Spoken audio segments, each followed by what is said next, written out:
Anda.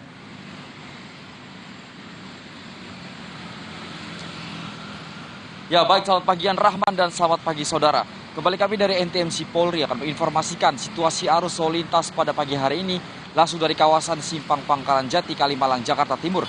Di mana situasi arus lalu lintas pada pagi hari ini di kawasan Simpang Pangkalan Jati, khususnya situasi arus lalu lintas dari arah Bekasi yang akan menuju ke arah Jakarta melewati kawasan Simpang Pangkalan Jati terpantau ramai lancar pada pagi hari ini.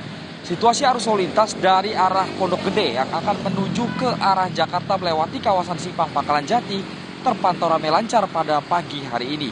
Situasi arus lalu lintas dari arah sebaliknya, yaitu dari arah Cawang yang akan menuju ke arah Pondok Gede maupun yang akan menuju ke arah Bekasi terpantau kondusif lancar pada pagi hari ini. Dari dalam tol, situasi arus lalu lintas dari arah Pondok Gede yang akan menuju ke arah Jakarta terpantau kondusif lancar pada pagi hari ini. Dapat kami informasikan, memasuki jam perkantoran, situasi arus lalu lintas di kawasan Simpang Pangkalan Jati masih terpantau ramai lancar. Namun demikian situasi arus lalu lintas sesekali tersendat di kawasan Simpang Pangkalan Jati, khususnya pertemuan arus lalu lintas dari arah Pondok Gede dan dari arah Bekasi, serta arah sebaliknya dari arah Cawang yang akan menuju ke arah sebaliknya, yaitu ke arah Bekasi. Dapat kami informasikan juga bahwa Simpang Pangkalan Jati saat ini di persimpangannya, yaitu khususnya dari arah Pondok Gede yang biasanya langsung menyeberang ke arah Bambu Apus dan menuju ke arah Klender, saat ini sudah tidak dapat dilewati lagi ataupun sudah ditutup secara permanen. Untuk itu bagi Anda yang melewati kawasan ini untuk memilih jalan yang benar dan tidak memasuki melanggar aturan lalu lintas. Dan kami juga akan menginformasikan bahwa saat ini kepolisian menggelar kepolisian menggelar operasi zebra selama 2 pekan. Yaitu operasi zebra digelar sejak tanggal 4 September 2023 sampai dengan nanti hari Minggu, yaitu tanggal 17 September 2023. Operasi ini bertujuan untuk menciptakan kondisi keamanan, keselamatan, ketertiban, dan kelancaran dalam berlalu lintas. Dan berikut 7 sasaran operasi Zebra 2023 beserta bentuk sanksinya. Yang pertama adalah sanksi melawan arus. Yang kedua adalah berkendara di bawah pengaruh alkohol, kemudian menggunakan ponsel saat mengemudi dan tidak menggunakan helm SNI, kemudian mengemudikan kendaraan tanpa sabuk pengaman, kemudian berkendara melebihi batas kecepatan, kemudian berkendara di bawah umur atau tidak memiliki SIM.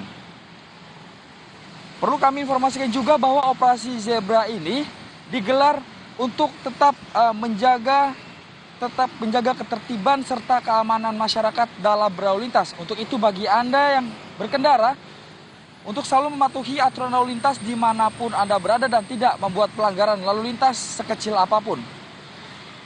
Dan kami juga menghimbau bagi Anda yang berkendara, baik yang mengendarai kendaraan roda 2 maupun kendaraan roda 4, selalu melengkapi kelengkapan surat kendaraan Anda serta menjaga batas kecepatan maksimal kendaraan Anda. Tetap patuhi aturan lalu lintas dimanapun Anda berada dan ikuti arahan petugas kami di lapangan serta patuhi rambu-rambu lalu lintas. Untuk informasi situasi arus lalu lintas selengkapnya, Anda dapat menghubungi call center kami di 1500669 atau melalui SMS center di 9119. Stop pelanggaran, stop kecelakaan, keselamatan untuk kemanusiaan. Indonesia tertib, salam presisi. Demikian informasi arus lalu lintas yang dapat kami laporkan pagi hari ini dari kawasan Simpang Pangkalan Jati, Kalimalang, Jakarta Timur. Kembali ke studio bersama Yan Rahman. Silakan Yan Rahman. Baik, terima kasih rekan NTMC Polri Brigadir Haika atas laporan langsungnya dari Simpang Pangkalan Jati, Jakarta Timur.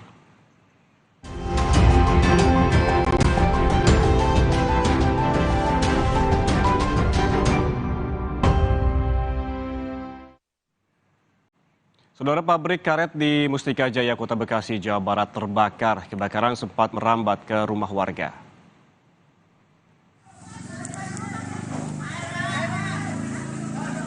Warga bersama pemadam kebakaran berusaha memadamkan api yang berkobar. 7 unit mobil damkar dikerahkan. Tugas pemadam kebakaran kewalahan lantaran banyaknya limbah karet yang tersulut api. Penyebab pasti kebakaran masih dalam penyelidikan tim gabungan Polsek Bantar Gebang dan Polres Metro Bekasi Kota. Saksi curiga kebakaran dipicu korsleting listrik. 4 rumah warga turut terbakar.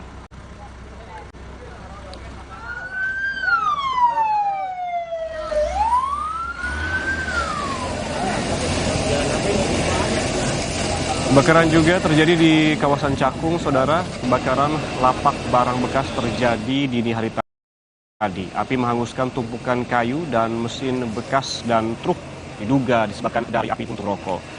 Sebanyak 40 personel damkar dan 10 mobil pemadam dikerahkan. Api padam 1 jam kemudian. Aliran listrik warga sempat padam selama proses pemadaman api.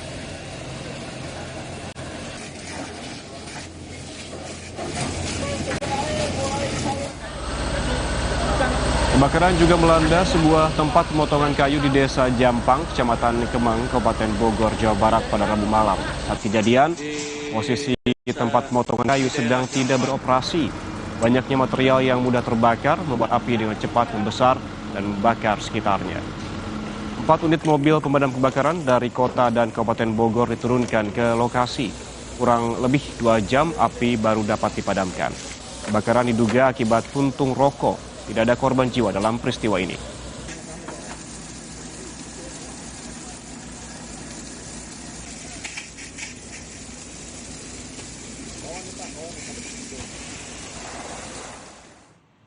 Selain informasi seputar kebakaran, ada juga berita terkait dengan banjir bandang yang menerjang kawasan industri pertambangan nikel di Kabupaten Halmahera Tengah, Maluku Utara. Sejumlah kendaraan dan alat berat bahkan hanyut terbawa arus.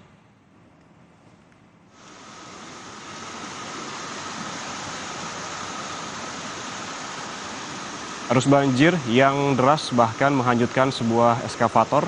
BPBD Halmahera Tengah mengatakan banjir bandang terjadi akibat hujan deras yang tidak kunjung reda sejak siang hari. Banjir membuat aktivitas di PT IWIP harus dihentikan sementara sambil menunggu banjir bandang surut.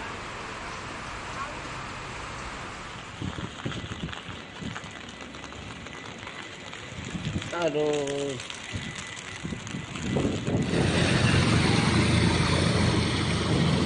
Banjir juga merendam permukiman warga di Kota Weda, Kabupaten Halmahera Tengah, Maluku Utara. Luapan air akibat hujan yang mengguyur wilayah ini selama 5 jam. Tidak ada laporan korban jiwa, namun aktivitas warga terganggu karena akses jalan terputus akibat terendam air.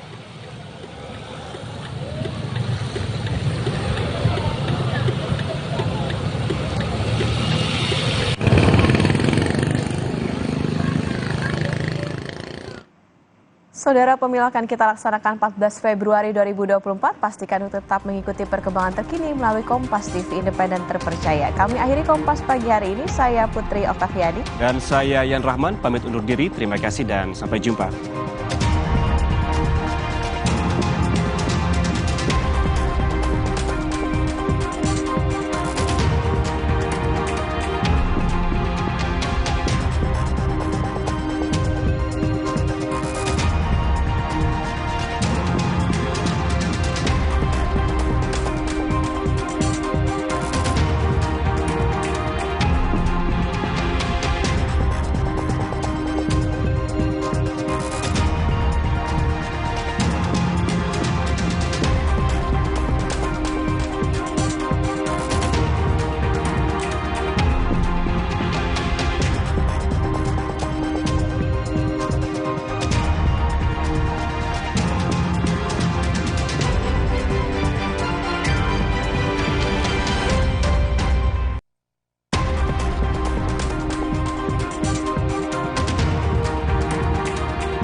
Semoga Kompas TV terus menjadi media penyampai aspirasi dan inspirasi publik yang independen serta terpercaya.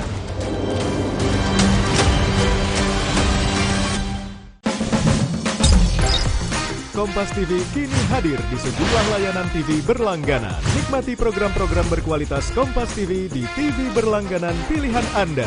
Sekarang, Kompas TV, independen, terpercaya. Saya mengucapkan selamat hari jadi yang ke-12 untuk Kompas TV. Semoga Kompas TV terus bertumbuh dan menjadi televisi yang selalu menyuarakan suara rakyat.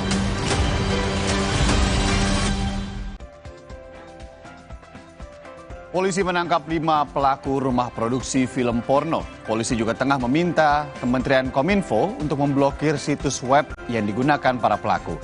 Lalu bagaimana penyidikan polisi atas kasus ini dan bagaimana pencegahannya yang marak di media sosial? Berantas habis sindikat film porno Jaksel. Kami hadirkan dialognya dalam Sapa Indonesia Pagi hari ini.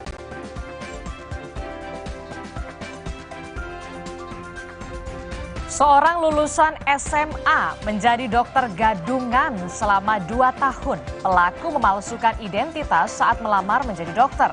Bagaimana pengawasannya?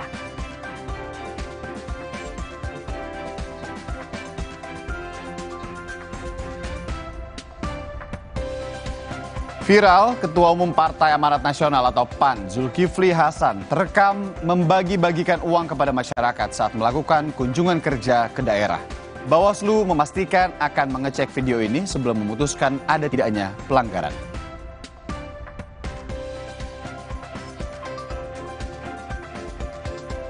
Barreskrim Polri akan memeriksa selebritas Wulan Guritno soal judi slot online hari ini. Polri sempat menunda pemeriksaan karena yang bersangkutan beralasan sakit.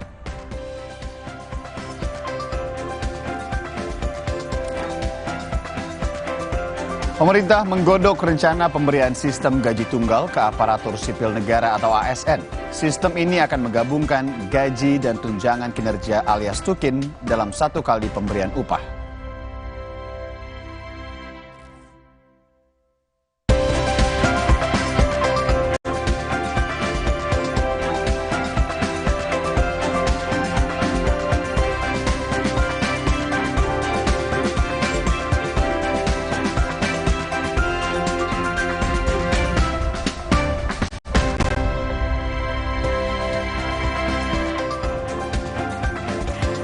Selamat pagi, seperti biasa Saudara Sapa Indonesia Pagi menemani Anda di hari ini, hari Kamis 14 September 2023 bersama saya Adisti Larasati dan rekan saya Iriana Mardanus. Terima kasih Adisti. Hari ini kita akan melihat sejumlah informasi dan juga berita yang sudah disiapkan oleh tim Sapa Indonesia Pagi, dan seperti biasa Sapa Pagi ini akan memberikan Anda perbincangan ya. Ya, ini juga yang menjadi sorotan di Sapa Indonesia Pagi kali ini adalah bagaimana rumah produksi yang memproduksi ini ada film porno. Tidak tanggung-tanggung, ternyata produksi film porno ini sudah dilakukan sejak 2022 yang lalu. Ada sekitar 120 judul film porno yang kemudian sudah disebarkan. Dan Polri sendiri memang sudah menetapkan ada 5 orang tersangka, produser, kamera person, dan juga beberapa orang lainnya.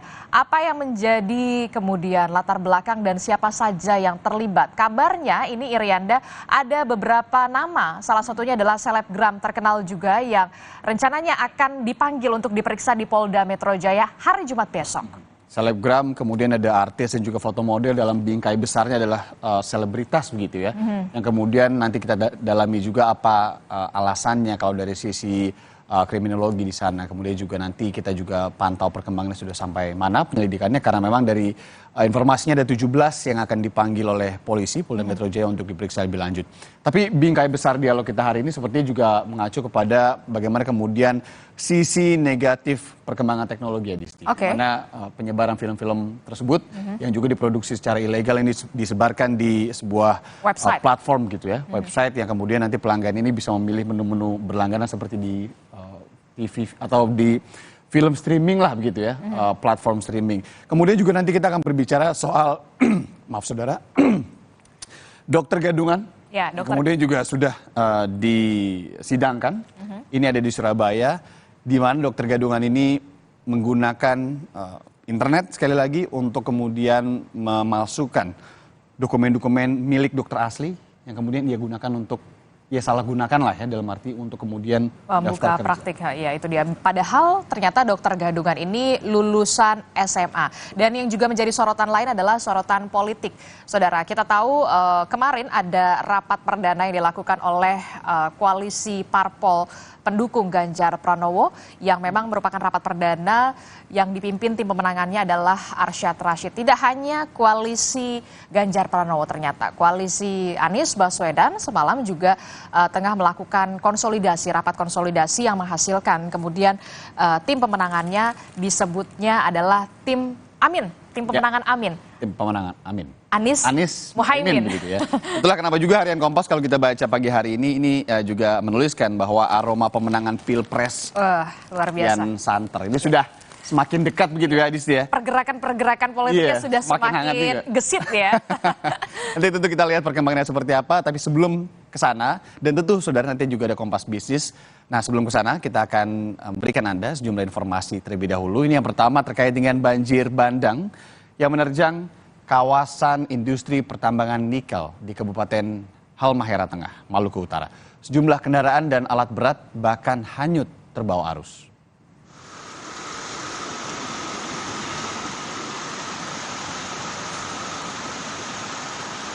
Arus banjir yang deras bahkan menghanyutkan sebuah eskavator. BPBD Halmahera Tengah mengatakan banjir bandang terjadi akibat hujan deras yang tak kunjung reda sejak siang.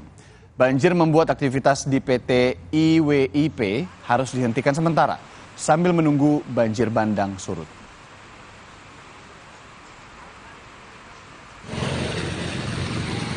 Tak hanya itu, banjir saudara juga merendam permukiman warga di Kota Weda, Kabupaten Halmahera Tengah, Maluku Utara. Luapan air akibat hujan yang mengguyur wilayah ini selama 5 jam. Dilaporkan tidak ada korban jiwa, namun aktivitas warga terganggu karena akses jalan terputus akibat terendam air. Telah terjadi bencana banjir akibat intensitas curah hujan yang sangat tinggi, sehingga mengakibatkan genangan air di beberapa titik di dalam Kota Weda. Dan juga saya mendapatkan laporan dari masyarakat Kecamatan Weda Tengah bahwa terjadi banjir di lokasi PT IWIP di Kabupaten Halmahera Tengah. Saudara, Satreskrim Polres Probolinggo telah memanggil 5 orang saksi dalam kasus kebakaran lahan Bukit Teletabis, Bromo, Jawa Timur. Kelima orang saksi menjalani pemeriksaan selama 5 jam pada Selasa kemarin. Mereka ini adalah HP dan juga PMP yang merupakan pasangan calon pengantin. 2 orang kru foto prewedding MGG dan juga ET serta seorang juru rias. Hingga saat ini status kelimanya masih sebagai saksi dan dikenai wajib lapor. Nah, ini proses penyidikan ini adalah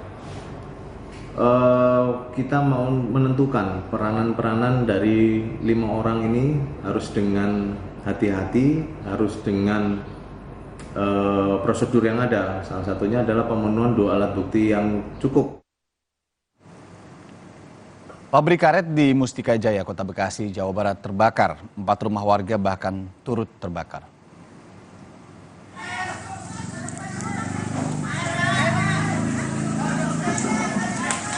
Warga bersama pemadam kebakaran berusaha memadamkan api yang berkobar. 7 unit mobil damkar dikerahkan. Namun, proses pemadaman terkendala akses jalan yang sempit karena lokasi pabrik berada di tengah-tengah permukiman penduduk. Bahkan, petugas pemadam kebakaran kewalahan lantaran banyaknya limbah karet yang tersulut api. Hingga kini penyebab pasti kebakaran masih dalam penyelidikan tim gabungan Polsek Bantar Gebang dan juga Polres Metro Bekasi Kota. Saksi curiga kebakaran dipicu korsleting listrik. Ini pabrik karet, awalnya pabrik karet korsleting ya. Pabrik karet? Iya. Ini karena apa Pak kebakarannya? Oh, infonya sih konslet. Nah, tadi api langsung gede Pak? Apa seperti apa Pak? Langsung merembet. Langsung merembet? Iya, cepat langsung. Ke perumahan juga, ke rumah-rumah warga? Iya, ada beberapa rumah warga tuh. Merembet semua yang rapat dengan pabrik ini merembet semua. Tapi pas saat kebakaran ini pabrik lagi ada aktivitas apa seperti apa Pak? Nggak ada aktivitas sih. Kayaknya sih nggak ada aktivitas. Nggak ada aktivitas? Iya. Kebakaran juga terjadi di Cakung, Jakarta Timur, saudara. Kebakaran lapak barang bekas terjadi pada dini hari tadi. Api menghanguskan tumpukan kayu dan mesin bekas serta truk yang diduga disebabkan dari api puntung rokok. 40 personel damkar dan 10 mobil pemadam dikerahkan. Api dapat padam 1 jam kemudian. Aliran listrik warga sempat padam selama proses pemadaman berlangsung. Informasi dari pelapor adalah tumpukan kayu dan ada barang bekas, jadi mesin bekas, dan di sebelahnya ada kendaraan truk itu tersambar. Sementara kejadian tidak ada karena ini di dekat pinggir kali. Sementara kita menyiapkan 10 unit untuk armadanya. Ada korban atau PD ada yang terluka segala macam? Sampai saat ini nihil ya, tidak ada korban jiwa yang luka-luka atau penambahan. Kita beralih ke informasi selanjutnya, saudara. Seorang perempuan di Cilacap, Jawa Tengah ditemukan tewas di dalam septic tank. Saat ditemukan, korban dalam kondisi tanpa pakaian dan terdapat sejumlah luka di tubuhnya. Jenazah korban ditemukan di dalam septic tank yang tak jauh dari rumahnya. Menurut warga, korban tak terlihat selama beberapa hari sebelum akhirnya ditemukan. Polisi telah melakukan olah TKP dan mencari alat bukti guna mengetahui penyebab kematian korban. Saat ini jenazah korban telah dibawa ke Rumah Sakit Margono, Purwokerto untuk diotopsi. Korban adalah IM, 33 tahun, yang mana juga di TKP kita temukan di kamar korban itu banyak bercak darah. Jadi dapat kita duga bahwa yang bersangkutan itu merupakan korban pembunuhan. Saat ini guna menentukan penyebab kematian, penyidik membawa jenazah untuk diotopsi sehingga kita tahu apa penyebab kematian korban. Untuk pelakunya saat ini kita masih lakukan penyelidikan dan kita profiling. Saudara, polisi membuka pos pengaduan bagi warga yang kehilangan anggota keluarga pasca penemuan 4 jenazah tak utuh di perairan Lampung. Penyidik membutuhkan sampel DNA untuk memastikan identitas keempat jenazah yang ditemukan dalam kondisi tak utuh selama 1 bulan terakhir di Kabupaten Lampung Selatan dan Kabupaten Tanggamus. Saat ini tim forensik Polda Lampung, tim forensik Polda Lampung tengah melakukan tes DNA untuk mengungkap identitas keempat jenazah. Polda Lampung maupun di Polres Tanggamus dan Polres Lampung Selatan. Namun demikian sampai hari ini belum ada satupun masyarakat yang menggunakan hotline tersebut.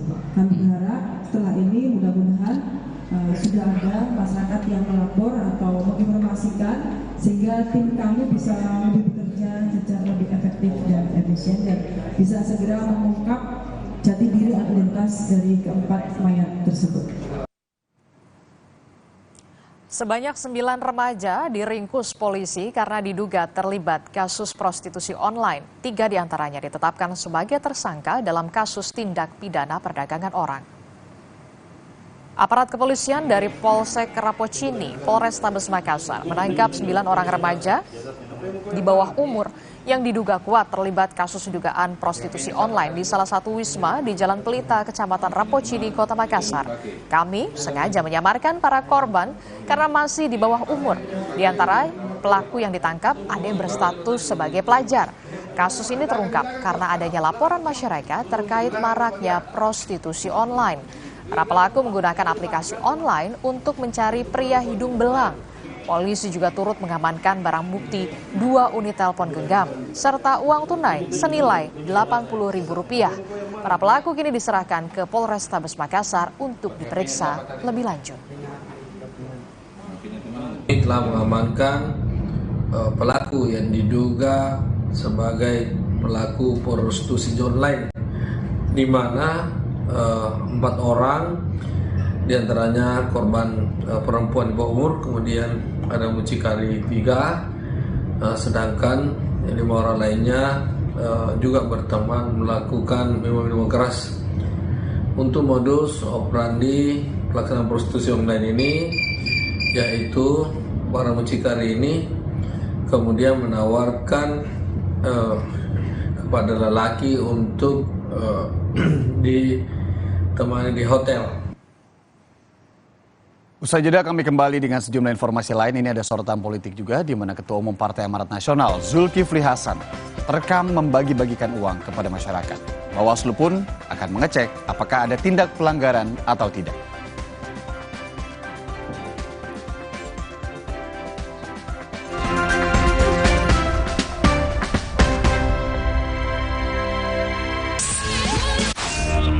Ukong, bagus buat kesehatan. Baru, sudah muncul Natural Sari Kunyit Plus dengan zat aktif kurkumin dan black pepper. Diproses dengan suhu rendah agar zat aktifnya terjaga. Lebih cepat atasi masalah lambung, daya tahan tubuh kuat. Sudah muncul Natural Sari Kunyit Plus. Good. Fresh Care dipercaya masyarakat Indonesia. Panasnya nyaman. Aromanya fresh. Pilihanku insya Allah halal. Dan hangatnya selalu bikin fresh. Fresh Care. Fresh Care kini hadir dengan Fresh Care Press and Relax. Nyaman dipegang, ada kerokannya. Bisa ngerok, bisa ngeroll sampai belakang. Fresh Care Press and Relax bisa ngerock and roll. Demi mendapatkan sumber mata air terbaik, Le Mineral melakukan ratusan eksplorasi. Setiap tetesnya mengandung mineral esensial seimbang yang penting untuk tubuh, galon yang selalu baru, dan bebas BPA. Inilah komitmen Le Mineral. Kabupaten Kepulauan Talaut di Provinsi Sulawesi Utara memiliki keindahan alam dan seni budaya yang eksotis serta potensi ekonomi yang besar. Di tengah keterbatasan infrastruktur, ekonomi, dan informasi, mengejar ketertinggalan, pemerintah Kabupaten Kepulauan Talaut terus berupaya meningkatkan perekonomian melalui percepatan pembangunan di berbagai bidang.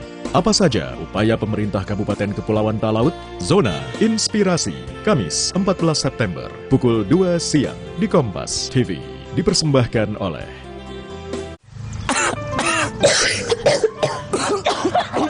Untuk meringankan batuk, cukup Konidin obatnya. Bekerja sebagai antitusif, ekspektoran, dan antihistamin. Bekerja efektif meringankan batuk. Urusan batuk, ingat Konidin. Produksi Konimax. Aku pikir semua air mineral itu sama. Le Mineral itu beda.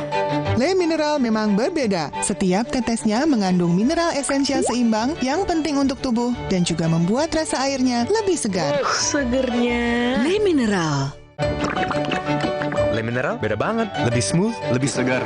Le Mineral memang berbeda. Setiap tetesnya mengandung mineral esensial seimbang yang penting untuk tubuh dan juga membuat rasa airnya lebih segar. Dan lebih enteng. Le Mineral. Untuk mereka yang bangun lebih pagi,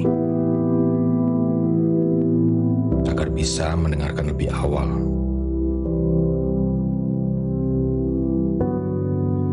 Untuk mendengar lebih banyak hal. Untuk memahaminya dan memperjuangkannya.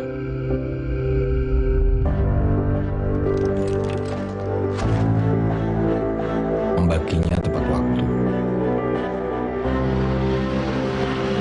Agar lebih banyak yang mendengar.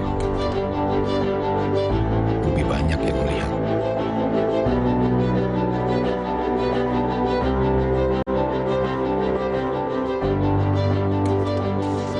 Dari generasi ke generasi, dengan lebih pasti. Aqua percaya akan keajaiban alam, maka kami tidak menggunakan galon sekali pakai. Galon kami disanitasi dengan seksama sebelum diisi ulang. Aqua 100% murni.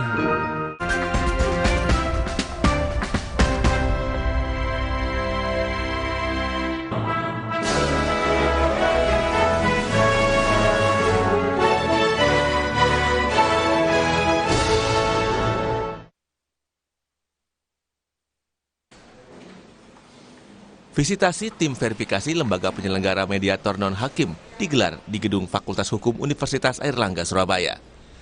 Visitasi dipimpin oleh Kepala Bagian Peraturan Perundang-undangan Mahkamah Agung Irwan Rosadi.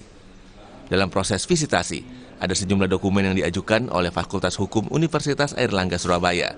Di antaranya kurikulum, dokumen pendirian Airlangga Law Center, serta infrastruktur yang akan membina pelatihan mediator. Selain itu, tim verifikasi juga meninjau sejumlah ruangan di Airlangga Law Center. Hari ini kami melakukan verifikasi pengajuan permohonan lembaga penyelenggara mediator non-hakim yang diajukan oleh Universitas Airlangga. Ini nanti namanya adalah ALC ya. Nah, tujuan kami tim verifikasi itu untuk memverifikasi kelengkapan dokumen yang diajukan oleh UNER, dan alhamdulillah sudah kami lakukan dan sudah kami lakukan verifikasi. Kalaupun nanti ada kekurangan, nanti bisa disusulkan, dan segera setelah dilakukan verifikasi ini akan diterbitkan SK Ketua Mahkamah Agung tentang lembaga penyelenggara mediator non-hakim ALC dari UNER. Sementara itu, Airlangga Law Center merupakan lembaga ke-26 yang akan ditetapkan sebagai lembaga penyelenggara mediator non-hakim. Menurut Direktur Airlangga Law Center, Dian Purnama Anugrah, salah satu tantangan dalam proses verifikasi yakni persyaratan pernah bekerja sama dengan lembaga bersertifikasi minimal 2 kali. Jadi visitasi dari tim dari Mahkamah Agung mengecek ya terkait dengan pengajuan akreditasi bagi lembaga kami sebagai penyelenggara pelatihan mediator.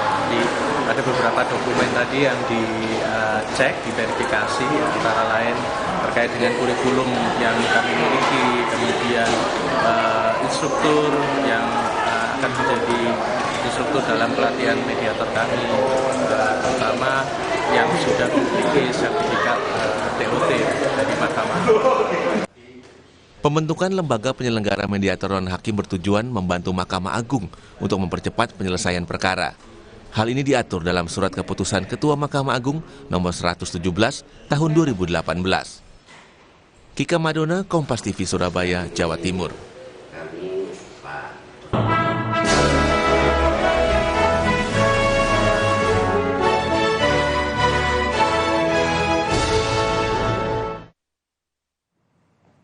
Saudara, mantan Gubernur Papua Lukas NMB dituntut 10 tahun 6 bulan penjara dalam kasus suap dan gratifikasi.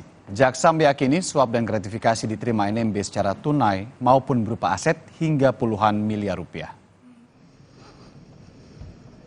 Jaksa meyakini Lukas NMB melakukan tindak pidana korupsi berupa penerimaan suap dan gratifikasi guna memuluskan sejumlah pihak swasta mendapat proyek dari Pemprov Papua sejak 2013 hingga 2022. Selain dituntut pidana dan atau denda 1 miliar rupiah, jaksa juga menuntut hak politik Lukas untuk dipilih juga dicabut selama 5 tahun terhitung setelah selesai menjalani masa pidana. Lukas NMB, saudara, didakwa menerima suap sebesar 45,8 miliar rupiah dari sejumlah perusahaan. Menanggapi tuntutan jaksa, pihak Lukas NMB akan menyiapkan pembelaan yang akan dibacakan pada tanggal 21 September mendatang. Jatuhkan pidana terhadap terdakwa dengan pidana penjara selama 10 tahun dan 6 bulan dan pidana denda sejumlah 1 miliar rupiah subsidiar pidana kurungan pengganti selama 6 bulan. 2. Menjatuhkan pidana tambahan terhadap terdakwa untuk membayar uang pengganti sejumlah 47 miliar 833 juta 485.350 rupiah. Selambat-lambatnya 1 bulan setelah putusan pengadilan memperoleh kekuatan hukum tetap, jika dalam jangka waktu tersebut terdakwa tidak membayar uang pengganti, maka harta bendanya disita oleh jaksa dan dilelang untuk menutupi uang pengganti tersebut. Pemerintah menegaskan perusahaan milik Ponco Sutowo, PT Indobuildco, tak lagi berhak mengelola kawasan Gelora Bung Karno atau GBK. Artinya, ini akan memengaruhi kepemilikan Hotel Sultan yang dimiliki perusahaan tersebut. Informasinya kami bahas dalam Kompas Bisnis usai jeda bersama Glenis Oktania.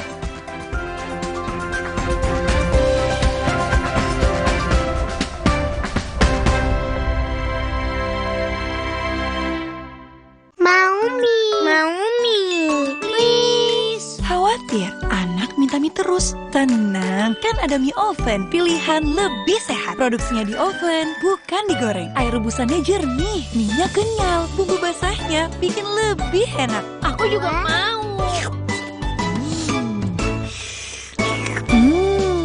Enak. Mau lagi? Boleh, asal Asal mie oven, minyak lurus, lebih sehat, enak lagi. Aqua percaya akan keajaiban alam. Maka kami tidak menggunakan galon sekali pakai. Galon kami disanitasi dengan seksama sebelum diisi ulang. Aqua 100% murni. Bersama Universitas Gunadarma dengan berbagai program studi yang terakreditasi BAN PT peringkat A. Siap menginspirasi. Halo masa depan, kami siap. Let's join us. Mau mie, please. Khawatir anak minta mie terus? Tenang, kan ada mie oven, pilihan lebih sehat. Produksinya di oven, bukan digoreng. Air rebusannya jernih, minyak kenyal, bumbu basahnya bikin lebih enak. Aku juga mau. Enak.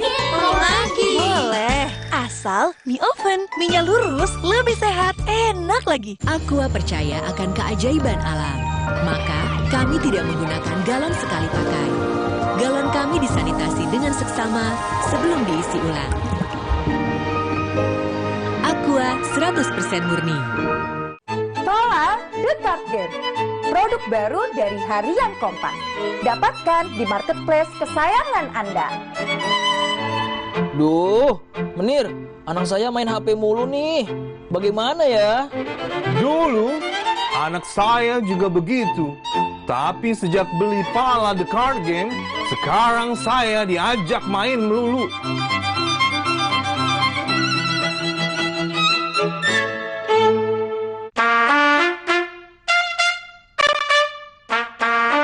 Gangguan prostat?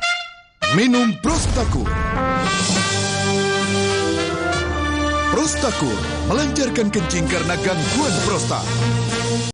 Aqua percaya akan kebijaksanaan dan keajaiban alam. Aqua berasal dari gunung-gunung terpilih, bukan tempat yang mudah tercemar. Aqua disaring oleh lapisan bebatuan pelindung tanpa proses rekayasa. Aqua mengandung mineral alami tanpa tambahan zat berbahaya. Sehingga Aqua terasa dingin tanpa didinginkan. Jelaskan kalau tak semua air itu Aqua. Aqua 100% murni. Udang, salah satu komoditas laut favorit warga dunia. Indonesia sebagai negara maritim tidak menyia-nyiakan potensi ekonomi dari hewan berkulit keras ini. Salah satu cara terbaru yang dilakukan pemerintah adalah membangun shrimp estate atau budidaya udang berbasis kawasan.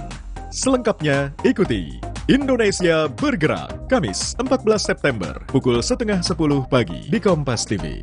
Dipersembahkan oleh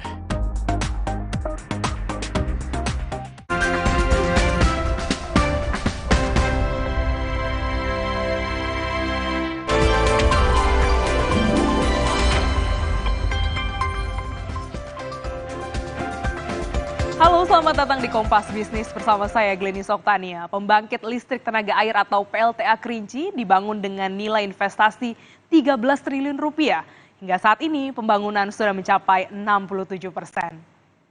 PLTA ini ditargetkan akan rampung dan beroperasi pada April 2025. Kapasitas PLTA mencapai 350 MW. Saat nanti beroperasi, seluruh daya listrik yang diproduksi akan disalurkan ke gardu induk PLN terdekat dan digunakan untuk memberi tambahan daya listrik pada jam-jam beban puncak.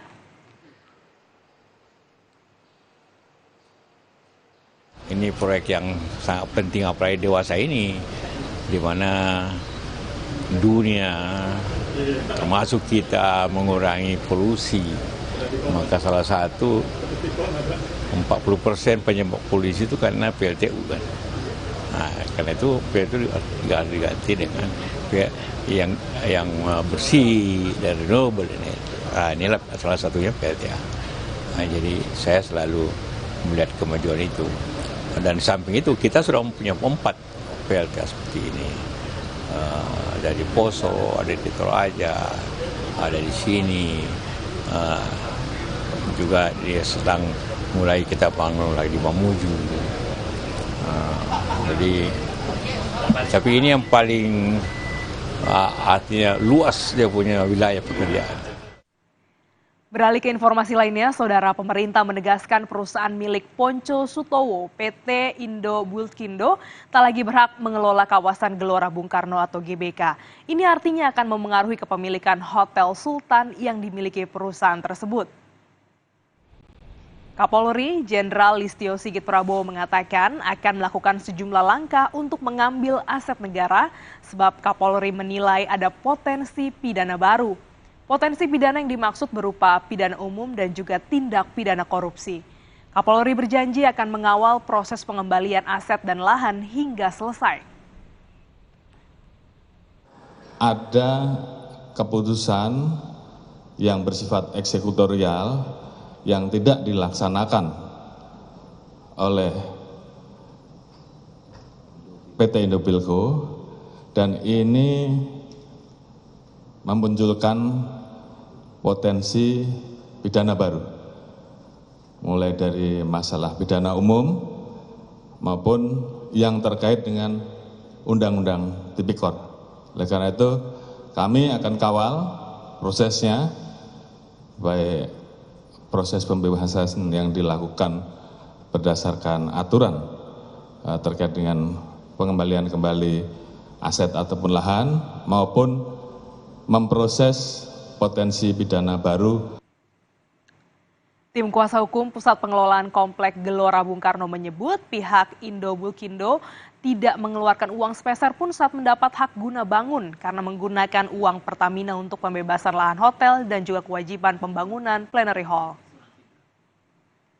Ternyata JHCC dibangun pakai uangnya Pertamina, gitu loh. Dan yang itu yang disumbangkan ke pemerintah, gitu.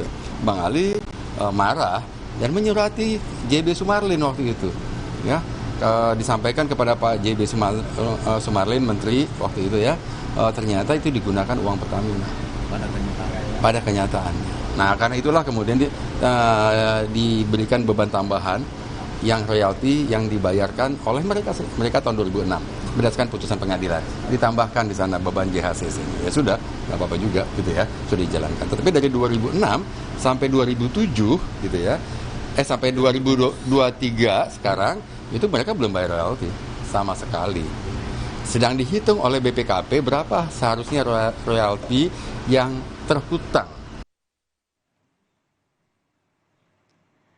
Lantas bagaimana awal mula kasus ini akan dijelaskan jurnalis Kompas TV Nanda Aprilia dan juru kamera Ricky Sultana dari kawasan Hotel Sultan Jakarta. Persetujuan antara pihak GBK atau Gelora Bung Karno dengan PT Indo Bulkindo, yakni perusahaan swasta milik keluarga Ibnu Sutowo yang saat ini dikelola oleh Ponco Sutowo, sedang menarik perhatian. Karena untuk PT Indo Bulkindo ini, saudara, ini merupakan salah satu asetnya adalah Hotel Sultan, yakni tempat di mana saya melaporkan saat ini. Kemudian yang menarik perhatiannya, kalau terkait dengan sengketa antara pihak GBK dan juga pihak PT Bulkindo ini, menurut informasi yang kami kutip dari Menteri ATR BPN Hadi Cahyanto, menjelaskan secara rinci terkait dengan kronologi sengketa antara GBK dan juga PT Indo Bulkindo ini. Di hal ini, sengketa dimulai sejak adanya pemberian hak guna bangunan atau HGB dari pihak pemerintah kepada PT Indo Bulkindo pada tahun 1973, saudara. Di mana untuk durasinya ini HGB bisa digunakan selama 30 tahun ke depan, yang artinya jika digunakan pada tahun 1973, HGB ini akan berakhir pada tahun 2002. Sebelum HGB ini berakhir pada tahun 2022, PT Indo Bulkindo ini nyatanya mengajukan HGB tambahan, yakni dimulai dari tahun 2022 yang dilakukan dengan durasinya selama 20 tahun ke depan. Ini artinya HGB ini berakhir di tahun 2023 atau tahun ini. Kemudian ada di sisi lain satu hal lagi, yakni PT Indo Bulkindo juga ternyata mengajukan HGB sebanyak 2 HGB. Jadi kalau menurut izin pengelolaan tanah X-HGB nomor 26/Gelora dan juga X-HGB nomor 27/Gelora atas nama Indo Bulkindo, sebenarnya untuk izin tanah dari PT Indo Bulkindo ini sudah berakhir pada 3 Maret dan juga 3 April 2023 kemarin. Jadi secara tegas Menteri ATR BPN Hadi Cahyanto menyebutkan sebenarnya untuk PT Indobuilko ini sudah tidak memiliki hak terkait dengan atas lahan tersebut. Kalau kita berbicara terkait dengan aset negara, sebenarnya Gelora Bung Karno atau GBK merupakan aset negara dengan nilai yang cukup mahal ataupun cukup tinggi, yakni mencapai 347 triliun, yang dimana ini mencakup 345 triliunnya dari bangunan, sedangkan 3 triliunnya ini merupakan dari tanah. Kemudian kalau melihat dari revaluasi, yakni revaluasi merupakan penilaian kembali aset yang memiliki suatu entitas sehingga mencerminkan nilai aset saat ini atau sekarang, dan juga ditambah mengutip dari laman resmi Setnek, Menteri Sekretaris Negara Pratikno sebelumnya menyebutkan sebenarnya di tahun 2015 dari keseluruhan lahan Gelora Bung Karno ini memiliki luas lahan sebesar 279,08 hektar, di mana 52,83% ini merupakan kawasan olahraga, kemudian 23% lebih merupakan untuk digunakan komersial, kemudian 23,50% ini dipakai untuk kawasan pemerintahan, yang artinya juga banyak dari kawasan atau aset Setnek di kawasan Senayan ini, salah satunya Gelora Bung Karno, memang dikelola oleh pihak swasta. Beberapa di antaranya bisa saya sebutkan di sini seperti Hotel Atlet Century,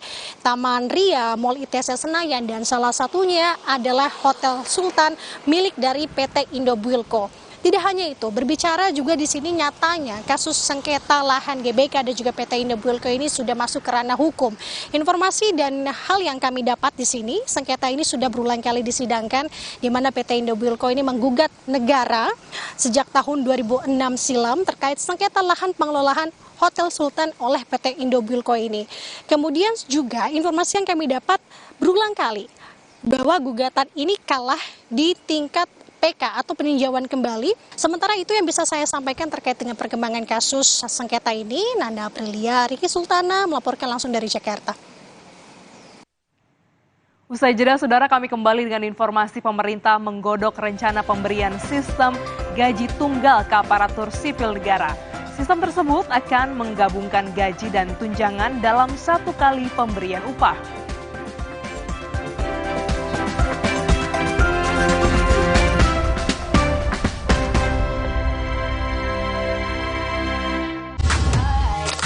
Don't you wish your phone was fun like this?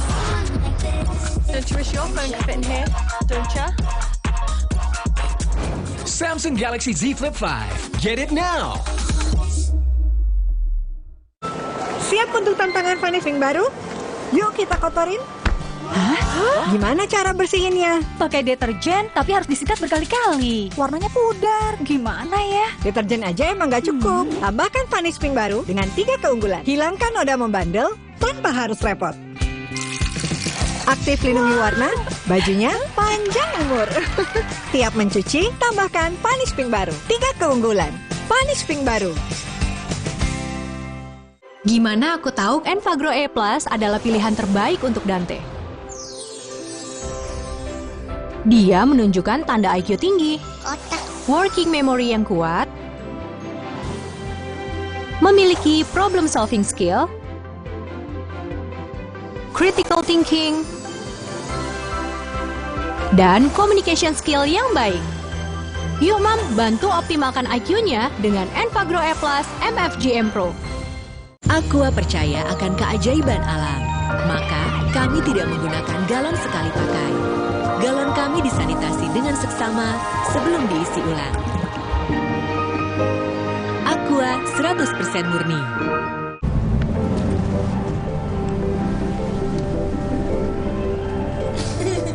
Rasakan kelembutan coklat dipadukan dengan kebaikan susu. Cadbury Dairy Milk. Rasakan lembutnya kebaikan. Untuk mereka yang bangun lebih pagi, agar bisa mendengarkan lebih awal.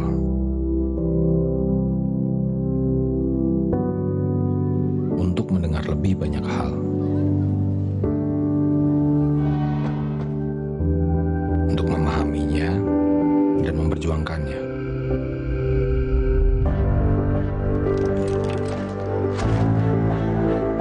Membaginya tepat waktu.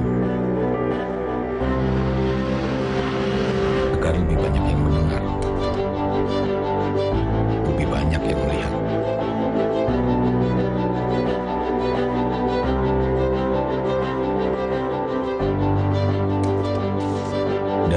generasi ke generasi dengan lebih pasti.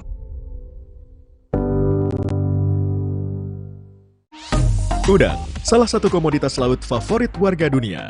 Indonesia sebagai negara maritim tidak menyia-nyiakan potensi ekonomi dari hewan berkulit keras ini. Salah satu cara terbaru yang dilakukan pemerintah adalah membangun shrimp estate atau budidaya udang berbasis kawasan. Selengkapnya ikuti Indonesia Bergerak, Kamis 14 September pukul 9:30 pagi di Kompas TV. Dipersembahkan oleh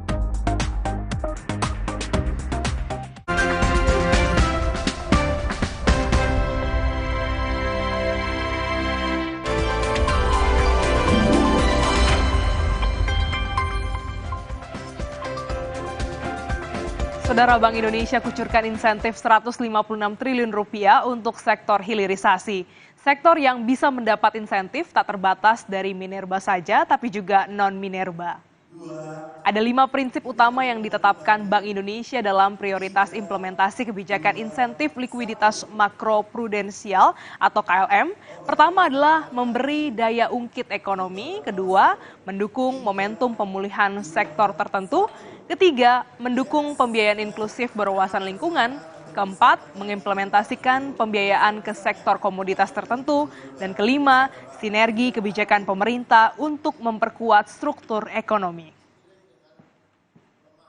Dengan kebijakan ini kita harapkan secara pertumbuhan ekonomi kita di tahun ini bisa tetap kuat, ya. Momentum pertumbuhan ekonomi bisa terjaga, ya. Karena kita tahu dari sisi global tantangannya tidak ringan, ya. Terjadi pelemahan ekonomi global, kemudian juga inflasi masih tinggi dan sebagainya, sehingga di domestik kita harus cari sumber-sumber pertumbuhan ekonomi. Ya, salah satunya melalui cara ini, ya. Bank Indonesia mendukung ini dan kita harapkan kita bisa mendukung atau menjaga momentum pertumbuhan ekonomi yang memang sudah bagus, ya, pasca Covid ini. Pemerintah tengah mengkaji sistem gaji aparatur sipil negara atau ASN menjadi skema single salary. Bagaimana mekanismenya akan disampaikan jurnalis Kompas TV Renata Panggalo. Selamat pagi Renata. Jadi apa perbedaan mekanisme yang sedang digodok ini dengan sistem pengkajian ASN yang lama? Iya, Glenis dan juga saudara, tentu perbedaannya untuk skema single salary atau gaji tunggal nantinya ASN atau aparatur sipil negara akan menerima satu jenis penghasilan yang terdiri dari berbagai komponen penghasilan dan sudah termasuk dengan unsur tunjangan. Nah, dengan konsep single salary ini nantinya jumlah yang diterima ASN bisa saja berbeda tergantung dari sistem grading atau peringkat nilai harga jabatan yang menunjukkan posisi, beban kerja, tanggung jawab, dan resiko pekerjaan. Nah, pemerintah menilai selama ini adanya ketimpangan antara ASN dengan jabatan tinggi dan rendah. Selain karena pendapatannya ini lebih besar untuk ASN dengan jabatan tinggi, mereka juga seringkali menempati ataupun rangkap jabatan begitu ya di luar kementerian atau lembaga yang mereka jalani begitu. Nah, dengan adanya skema single salary ini memungkinkan bagi ASN lain untuk menerimakan pendapatan dari berbagai sumber tergantung dengan sistem grading yang saya sudah sampaikan tadi.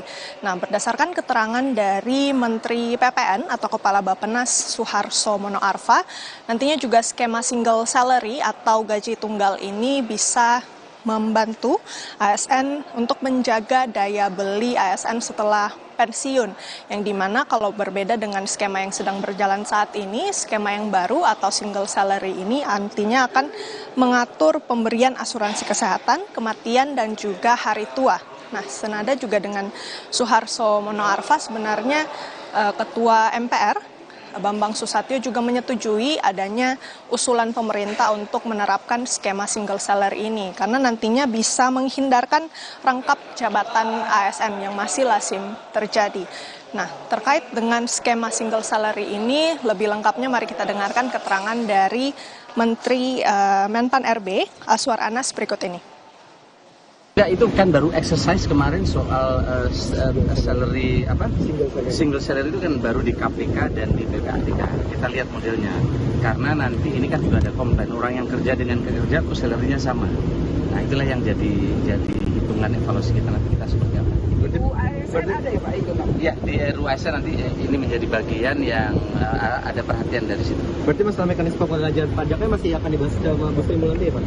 Jadi gini, ini soal single salary ini baru pilot project di KPK dan di PPATK. Sekarang kita tunjangan kinerja tetap menjadi prioritas ya, karena untuk membedakan mana yang kerja sama enggak. Kan daerah juga beda-beda ini kemampuannya. Tetapi juga negatifnya adalah kadang kita orang ngatur perjalanan dinas, rapat di luar kota hanya untuk dapat perjalanan dinas, karena sehingga plus minus lah ini antara kinerja dengan efisiensi. Ya, selain mengusulkan skema single salary, pemerintah juga tengah mengusulkan kenaikan gaji dan juga pensiunan bagi ASN, TNI, dan juga Polri, yang dimana masing-masing untuk kenaikannya ini gaji sebesar 8% dan pensiunan ini naik sebesar 12%. Terkait dengan usulan itu sudah disetujui oleh Ketua Badan Anggaran DPR RI, Said Abdullah, yang dimana atas persetujuannya ini sudah ia pertimbangkan berdasarkan 4 poin. Yang pertama yakni 4 tahun terakhir ini ASN, TNI, dan Polri belum mendapatkan fasilitas kenaikan gaji dan pensiunan, sementara inflasi terus terjadi setiap tahunnya. Kemudian juga Said juga berharap bahwa dengan kenaikan gaji ini bisa meningkatkan konsumsi rumah tangga serta mendorong kegiatan ekonomi lebih luas. Yang ketiga, ataupun pertimbangan ketiga ini juga bisa meningkatkan etos kerja bagi ASN, TNI, dan juga Polri. Dan yang terakhir, kenaikan tunjangan pensiunan bagi ASN, TNI, dan juga Polri bisa memberikan perlindungan sosial bagi mereka yang sudah purna tugas. Glenis. Baik, terima kasih ulasan Anda, Renata Panggalo, terkait dengan gaji yang akan diterima oleh ASN. Saudara, usai jeda kami kembali dengan informasi Barreskrim Polri periksa selebritas Wulan Guritno soal judi slot online hari ini. Polri sempat menunda pemeriksaan karena yang bersangkutan beralasan sakit.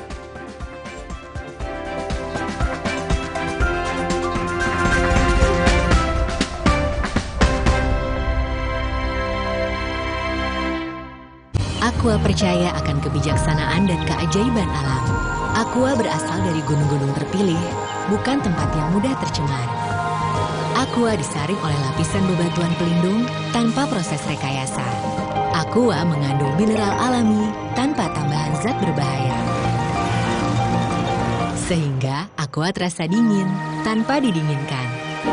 Jelaskan kalau tak semua air itu Aqua. Aqua 100% murni. Kakekmu yang itu juga dong. Tapi gigi kakek. Gak usah khawatir. Poliden adhesif membuat Anda bebas nikmati setiap gigitan dengan kuat dan cegah terperangkapnya sisa makanan. Poliden Cleanser, bunuh bakteri lebih kuat dari pasta gigi. Baru isi perut, udah kosong lagi. Dikit-dikit, lapar. Barusan jajan, tapi masih lapar. Dikit-dikit, lapar. Sari Gandum, dengan gandum utuh dan krim coklat lezat, bikin kenyang lebih lama. Sari Gandum, seenak itu, sekenyang itu. Ciptakan pengalaman nonton terbaik di rumah. Didukung oleh Android TV dan Google Certified, nikmati berbagai aplikasi dari Play Store for Android TV. OneStream dapat terkoneksi dengan internet apapun. Anda dapat menikmati beragam tayangan dari ratusan TV channel. Yuk, nikmati serunya nonton TV bersama OneStream.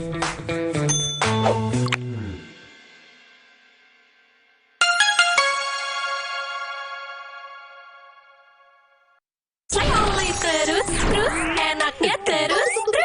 Manis asam, cuy. Manis asam, cuy.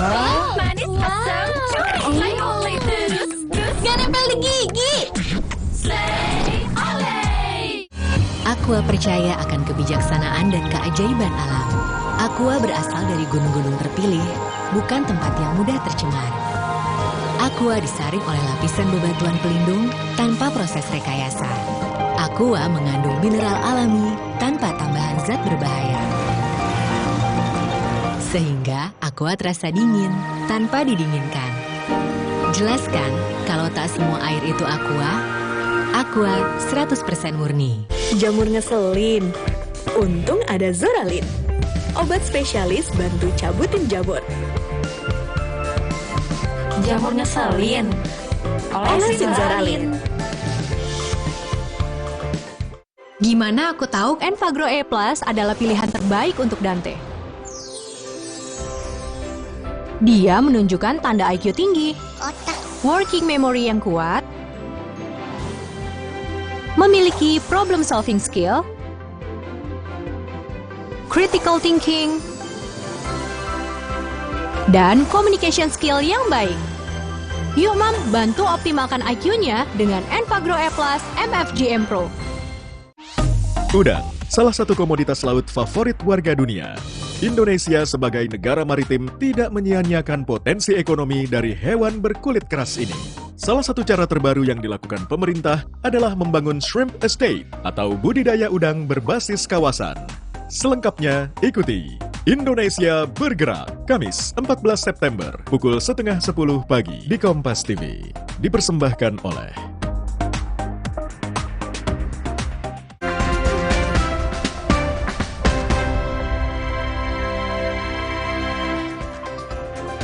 Saudara, selebritas Wulan Guritno dijadwalkan akan menjalani pemeriksaan hari ini dalam kasus dugaan promosi judi online.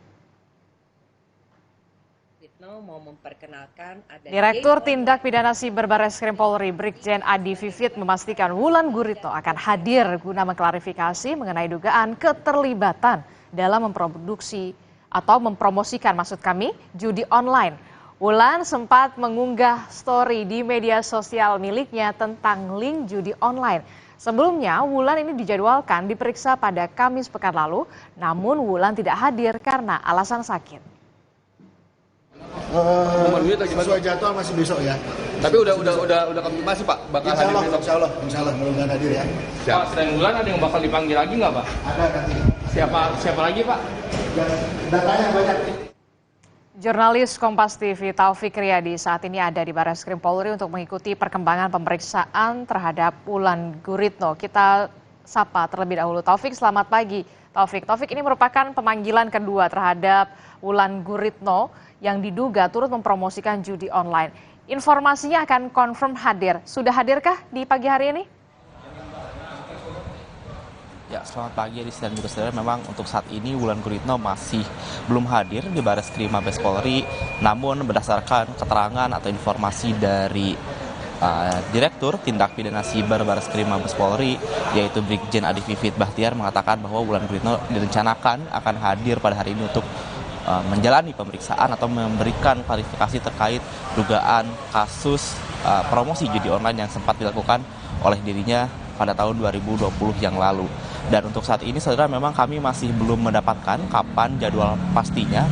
Dan saat ini kami masih menunggu konfirmasi lebih lanjut dari pihak polisi kapan Wulan Guritno akan hadir di Barreskrim Polri pada hari ini. Seperti yang diketahui saudara, pada hari ini merupakan pemanggilan kedua dari Wulan Guritno terkait dugaan kasus promosi judi online. Dan pada sebelumnya memang Wulan Guritno sudah dipanggil oleh pihak polisi, yaitu pada Kamis lalu, itu tanggal 7 September 2023. Namun Wulan Guritno beralasan sakit sehingga harus melakukan penjadwalan ulang. Dan nantinya apa saja yang akan ditanyakan oleh penyidik Polri di sini tentunya adalah klarifikasi atau pertanyaan-pertanyaan apakah nantinya pernyataan dari Wulan Guritno ini memenuhi unsur-unsur terkait laporan yang dilayangkan kepada dirinya itu terkait dugaan promosi judi online.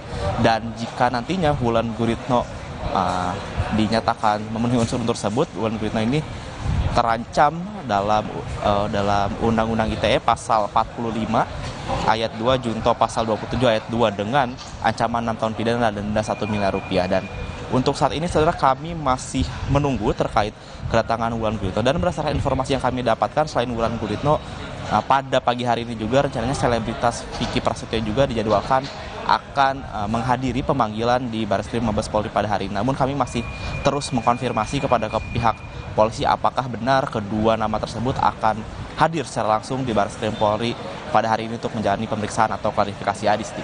Oke, baik. Itu artinya kehadiran dari selebritas Wulan Guritno masih terus ditunggu. Memang dijadwalkan Wulan Guritno ini akan hadir untuk memenuhi panggilan penyidik terkait dengan dugaan promosi judi online. Selain Wulan Guritno juga ada nama Vicky Prasetyo. Kita akan tunggu seperti apa nanti perkembangannya. Terima kasih informasinya jurnalis Kompas TV, ada Taufik Riyadi melaporkan langsung dari Barreskrim Mabes Polri.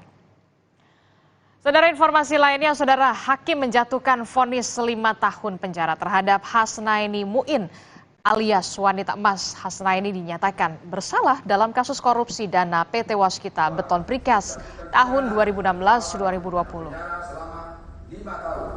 Dan denda sebesar 500 juta rupiah. Usai hakim menjatuhkan vonis 5 tahun penjara kepada Hasnaini Muin alias wanita emas, ia pun langsung menangis. Selain pidana penjara, hakim juga menjatuhkan denda 500 juta rupiah pada Hasnaini. Vonis hakim ini lebih ringan dibandingkan dengan tuntutan jaksa yang menuntut Hasnaini selama 7 tahun penjara. Dalam korupsi dana PT Waskita Beton ini, total kerugian negara mencapai 2,5 triliun rupiah. Wanita emas ini pun menyatakan akan pikir-pikir dulu dengan vonis hakim ini.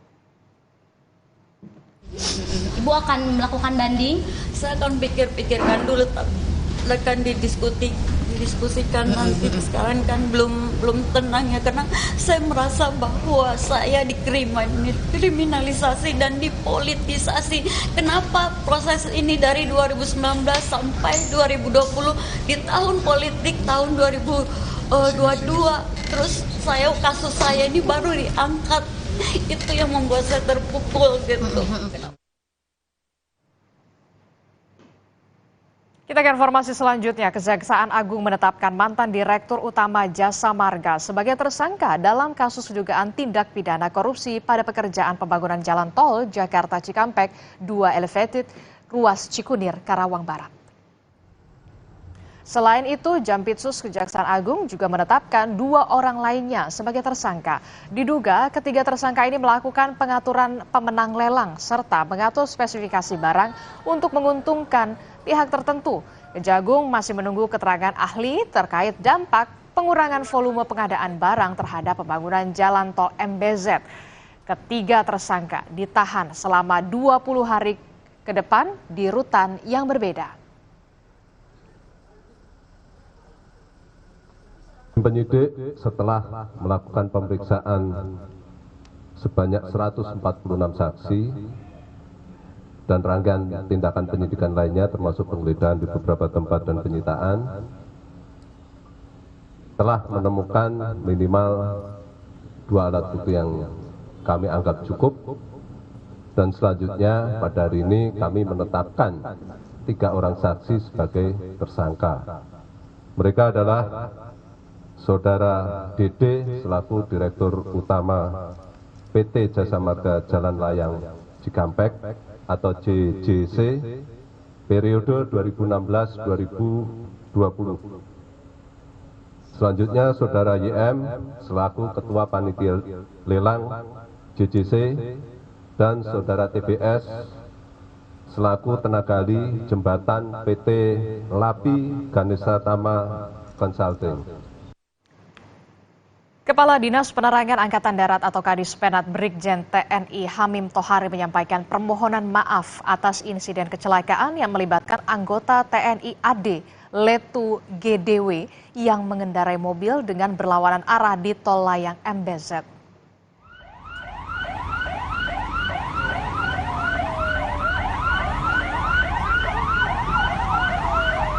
Kecelakaan beruntun terjadi saat Letu GDW menabrak 7 mobil di Tol Layang MBZ karena melawan arah.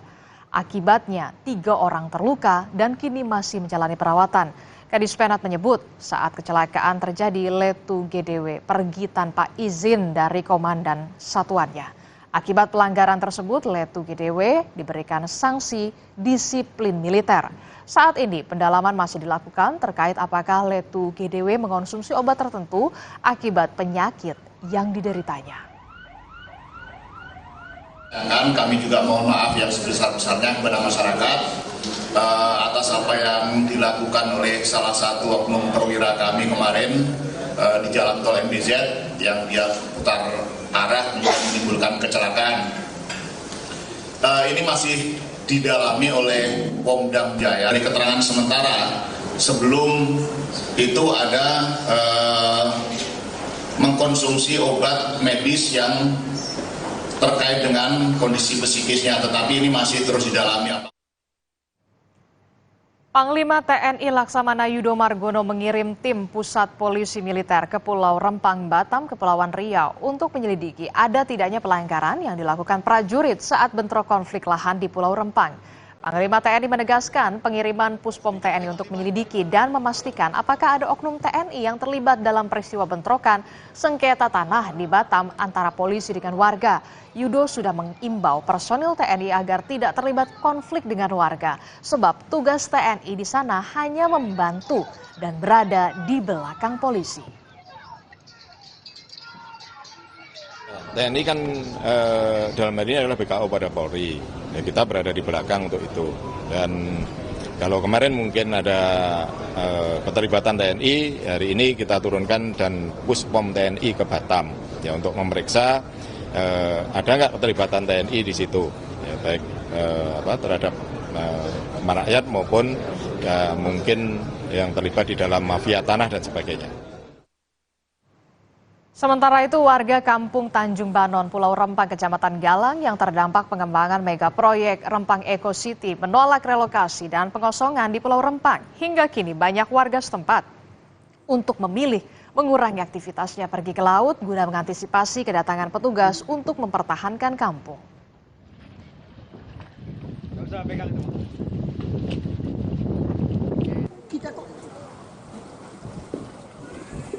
Informasi penting dan juga menarik lainnya akan kami hadirkan seusai jeda. Jadi tetaplah bersama kami di Sapa Indonesia Pagi.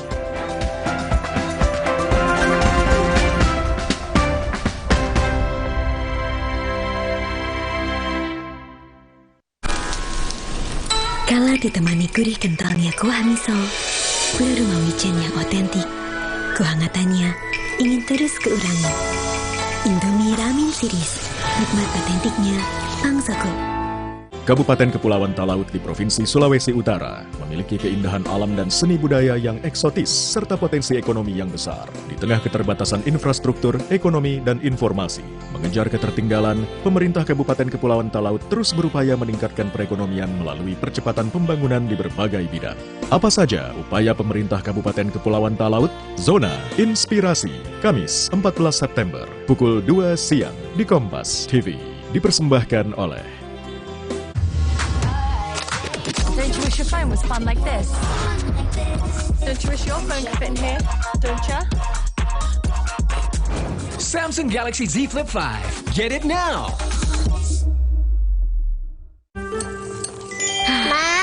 Minum dulu biar nggak capek. Senang kan melihat anak tumbuh dengan baik bersama Morinaga Cilgo, nutrisi berkualitas untuk dukung daya tahan tubuh, bantu tumbuh kembangnya. Morinaga Cilgo.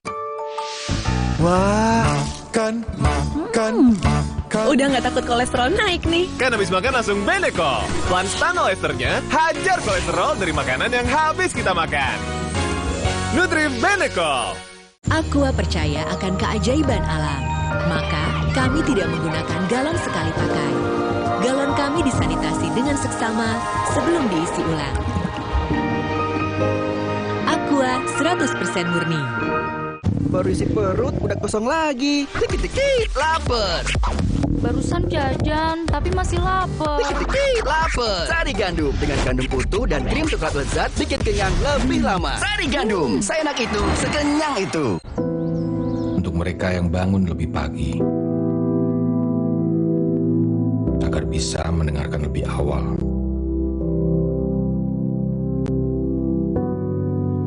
Untuk mendengar lebih banyak hal.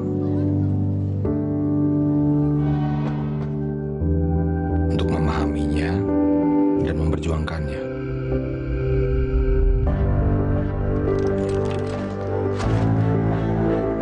Membaginya tepat waktu. Agar lebih banyak yang mendengar. Lebih banyak yang melihat.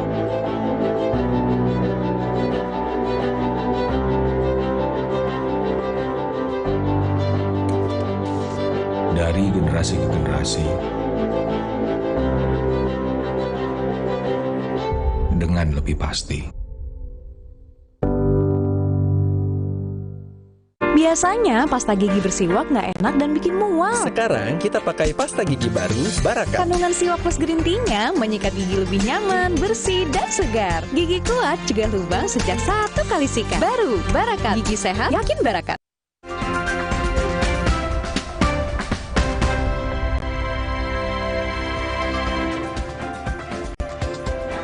Tiba di paruh air Sapa Indonesia Pagi, saudara, ada berita olahraga. Sejumlah laga uji coba mempertemukan tim-tim besar. Jerman akhirnya memetik kemenangan setelah Hansi Flick didepak dari kursi pelatih. Die Mannschaft menang 2-1 atas Prancis. Jerman menjadi tuan rumah saat menantang Prancis di laga uji coba internasional. Rudi Völler jadi pelatih sementara di pertandingan pertama, usai tim ditinggal Hansi Flick. Pertandingan baru berjalan 4 menit. Jerman sudah bisa mencetak gol melalui Thomas Müller yang menyelesaikan umpan Benjamin Henrich.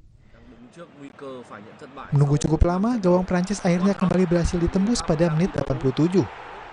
Kesalahan Jules Koundé dimanfaatkan dengan baik oleh Kai Havertz yang menyodorkan bola kepada Leroy Sané yang mengubah skor menjadi 2-0. 1 menit berselang, Prancis mendapat hadiah penalti akibat pelanggaran Sané kepada Eduardo Camavinga. Griezmann sebagai eksekutor menjalankan tugas dengan baik. 2-1 skor bertahan hingga laga usai. Ini jadi kemenangan pertama Jerman setelah melewati 5 laga tanpa kemenangan. Informasi tadi sekaligus jadi penutup perjumpaan kita di Sapa Indonesia Pagi edisi kali ini. Saya Adis Larasati, berterima kasih. Dan saya Rena Baranus, sampai jumpa.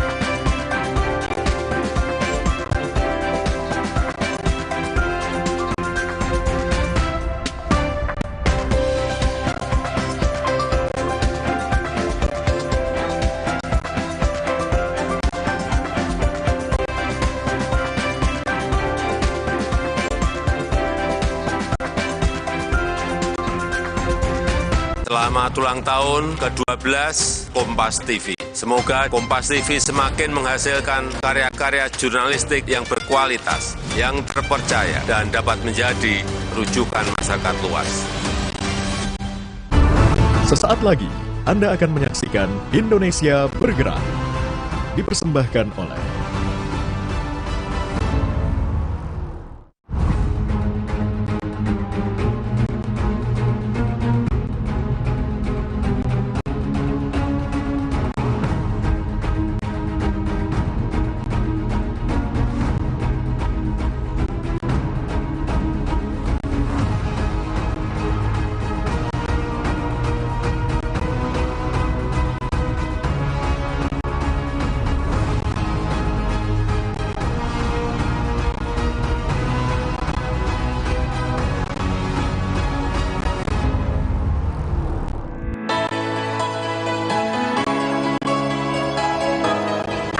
udang sih, karena kata orang kan banyak mineral, banyak protein, jadi lebih sehat juga kan. Suka banget sih, karena dia tuh punya rasa yang gurih ya, apalagi baru kalau fresh gitu dia rasanya lebih manis gitu sih.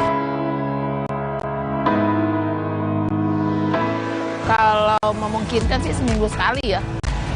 Maksudnya kalau ketemu udang yang enak. Saya sih paling seminggu 3 kali sih, Kak. Hampir sering, seminggu tuh kadang bisa sekali, sebulan tuh bisa 3 kali atau 4 kali.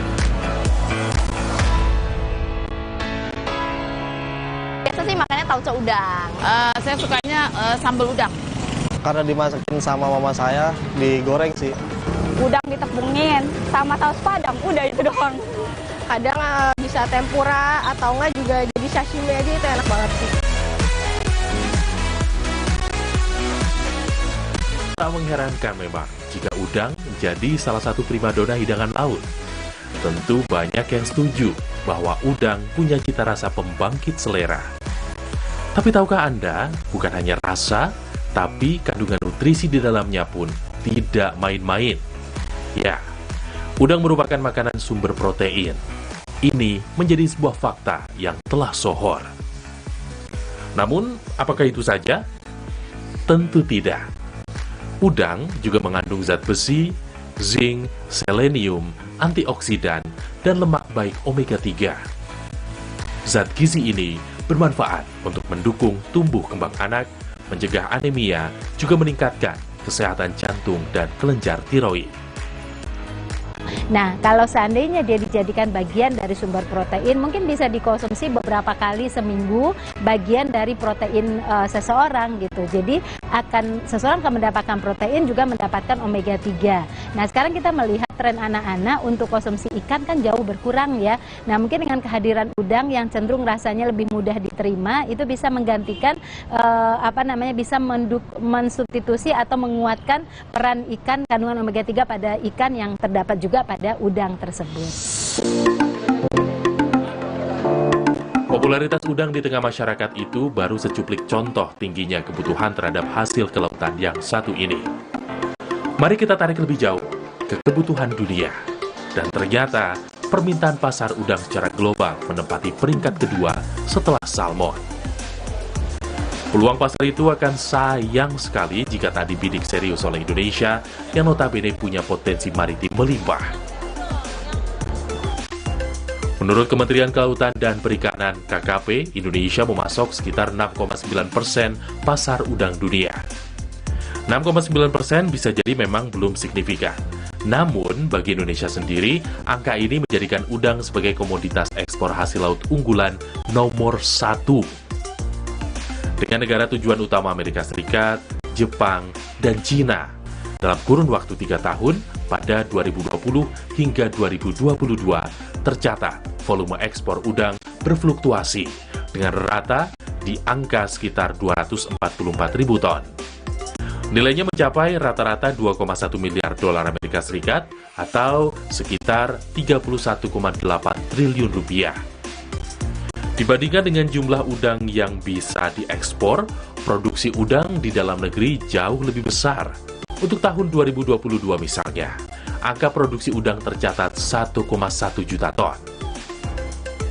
Percaya diri dengan potensi bahari yang dimiliki, pemerintah Indonesia memasang target produksi udang yang jauh lebih besar pada tahun 2024 mendatang, yakni sebanyak 2 juta ton.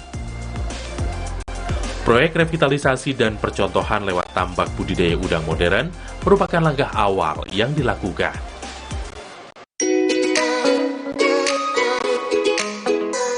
9 Maret 2023, Indonesia memiliki tambak budidaya udang berbasis kawasan atau BUBK yang lokasinya berada di Kabupaten Kebumen, Jawa Tengah.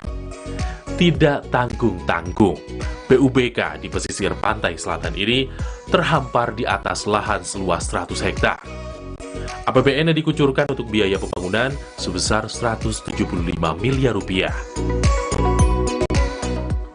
Presiden Joko Widodo memproyeksikan investasi pada sektor kelautan ini akan menghasilkan lebih dari 40 ton udang per 1 hektarnya. Dan dengan mengucap Bismillahirrahmanirrahim, pada siang hari ini saya resmikan tambak budidaya udang berbasis kawasan di Kabupaten Kebumen, Provinsi Jawa Tengah.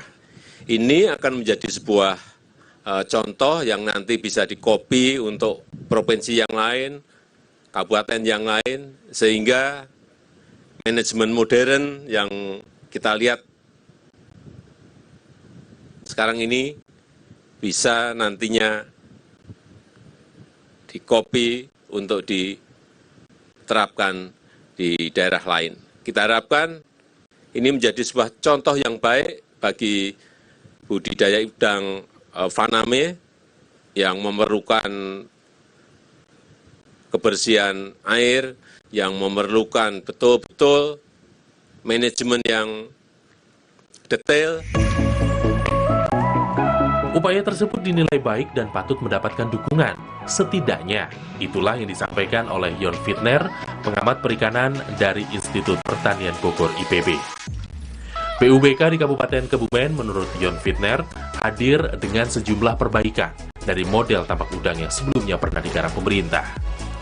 Penggunaan teknologi yang lebih maju bisa jadi salah satu aspek pendukung untuk memastikan keberlanjutan proyek budidaya udang. Nah, satu kata kunci, keberlanjutan. Meski masih ada di tahap awal, sederet catatan layak mendapatkan perhatian. Demi menciptakan ekosistem industri udang yang baik, setidaknya perlu dilakukan 4 hal, yakni penjagaan kualitas benih, pemeliharaan lingkungan, ketersediaan pakan, serta kepastian pasar. Biasanya, hal yang muncul sebagai kelemahan dalam menjaga keberlangsungan budidaya udang, apalagi dalam skala besar, adalah abai terkait isu lingkungan dan juga mempertahankan tingkat produksi yang stabil. Mengisi dengan mengendalikan pasar dunia itu hal yang berbeda. Nah, saya kira ketika kita ingin melakukan pendekatan revitalisasi untuk mengambil momentum sebagai salah satu negara penghasil udang, kita juga harus menguasai pasar, mengendalikan pasar. Ini yang penting saya kira. Sehingga apa yang kita lakukan sekarang jangan mundur lagi seharusnya. Terus maju, ya kita produksi, kita bangun lahannya, kemudian kita bangun pasarnya dan kuasai pasarnya. Itu saya kira akan bisa membuat sustainability jangka panjang. Kalau dulu mungkin itu tidak terbangun, sehingga tidak sustain. Melalui BUBK Kebumen, pemerintah Indonesia berupaya menyasar tantangan-tantangan itu. Shrimp Estate pertama di Indonesia tak cuma sebagai mesin penggerak produksi udang tanah air, tapi lebih dari itu, juga diproyeksikan sebagai model untuk BUBK lain di masa mendatang.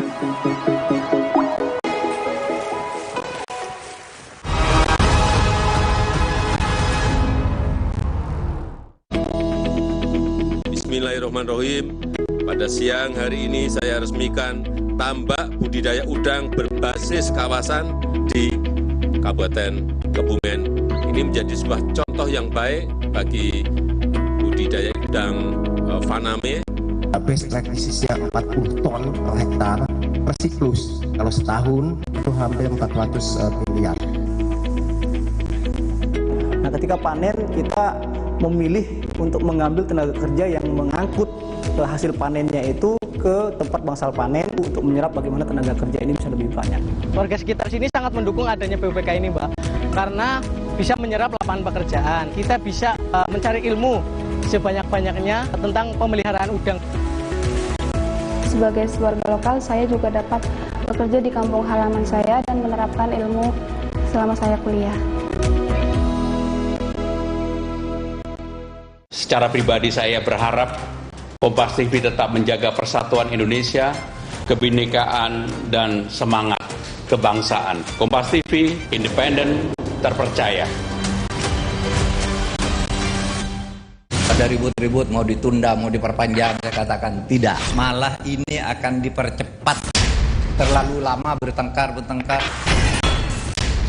Menko Polhukam Mahfud MD tegaskan pendaftaran Capres-Cawapres akan dipercepat demi menyudahi drama politik jelang Pilpres. Selengkapnya dalam Rosi, Kamis 14 September pukul 8:30 malam di Kompas TV. Bismillahirrahmanirrahim. Pada siang hari ini saya resmikan tambak budidaya udang berbasis kawasan di Kabupaten Kebumen. Ini menjadi sebuah contoh yang baik bagi budidaya udang Faname. Best practices yang 40 ton per hektar per siklus. Kalau setahun itu hampir 400 miliar. Nah, ketika panen kita memilih untuk mengambil tenaga kerja yang mengangkut hasil panennya itu ke tempat bangsal panen untuk menyerap bagaimana tenaga kerja ini bisa lebih banyak.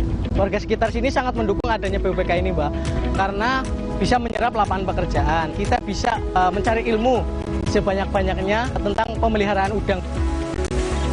Sebagai warga lokal, saya juga dapat bekerja di kampung halaman saya dan menerapkan ilmu selama saya kuliah.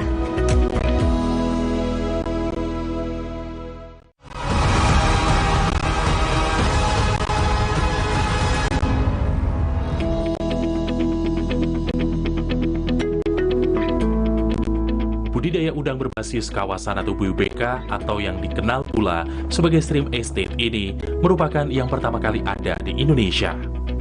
pada Maret lalu, Presiden Joko Widodo bersama jajaran Kementerian KKP telah menebar benih udang Faname berkualitas sebanyak 125.000 benur.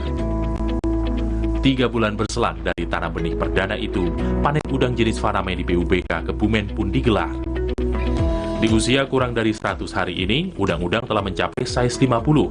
Artinya, dalam setiap timbangan, 1 kilogram ada 50 ekor udang. Ini adalah panen parsial kedua dengan total hasil panen sekira 14 ton atau 20% dari populasi. Pengurangan populasi udang lewat panen parsial adalah salah satu cara untuk mendorong pertumbuhan udang sisanya hingga mencapai ukuran yang lebih besar lagi. Size 40 yang disiapkan untuk panen raya. Dengan begitu, nilai jualnya pun akan semakin meningkat. Tapi kalau hitung-hitungan di sini, best practices-nya 40 ton per hektar per siklus. Kalau setahun itu kan let's say 2 kali saja, maka 80 ton. Ini ada sekitar 60 hektar nih, ya. Kurang lebih saya hitungan tadi kasar itu hampir 400 miliar. Begitu. Ini hanya kawasan begini. Bagaimana nanti kalau ini bisa di copy paste oleh banyak stakeholders. Dalam kerangka proyek Srim Estate, Kementerian Kelautan dan Perikanan atau KKP nyatanya menyadari betul bahwa hasil produksi bukanlah tujuan tunggal. Ada cita-cita besar untuk membangun kawasan budidaya udang berteknologi modern serta berorientasi pada lingkungan. Dari 100 hektar luasan total yang mencakup 3 desa di area seluas 60 hektar yang sudah digarap itulah, KKP mengklaim telah menerapkan CBIB atau cara budidaya ikan yang baik, atau istilah lainnya, Good Aquaculture Practices. Salah satu syarat terlaksananya CBIB yaitu keberadaan instalasi pengolahan limbah atau IPAL. Prinsipnya sederhana, air laut disedot ke dalam tambak pada kondisi yang baik dan bersih.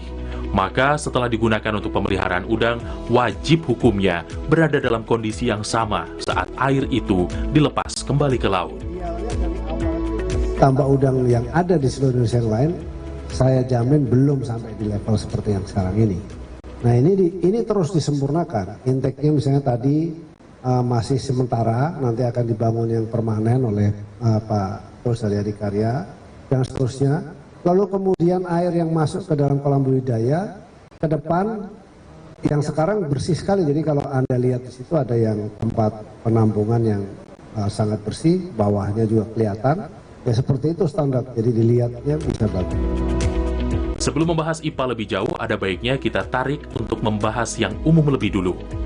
Konsep pengelolaan tambak di BUBK Kebumen pada dasarnya serupa dengan tambak udang besar lainnya. Awal mulanya, air laut disedot melalui pipa, melewati kolam pengendap pasir untuk ditampung di tandon air utama. Di sana ditanami rumput laut dan disebar ikan bandeng dan nila saline yang fungsinya sebagai indikator kesiapan air sebelum menjadi tempat tumbuh kembang udang. Dari tandon utama, air dialirkan ke tandon klaster dan nantinya disalurkan lagi ke kolam-kolam di tiap klaster. Ada total 16 klaster. Tiap klaster terdiri dari 8 sampai 10 petak yang masing-masing berukuran 1.600 meter persegi. Dengan sistem ini, diharapkan pengelolaan udang bisa terukur dan efisien.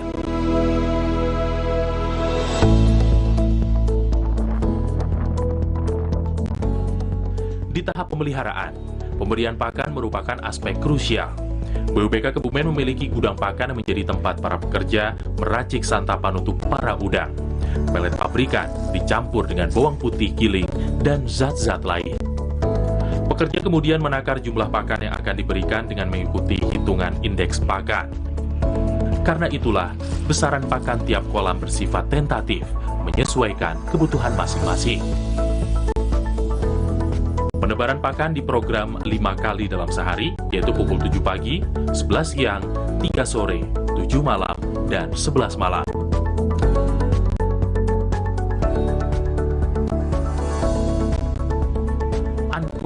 Atau jaring yang dibenamkan di kolam dicek secara berkala untuk melihat bagaimana respons udang terhadap pakan.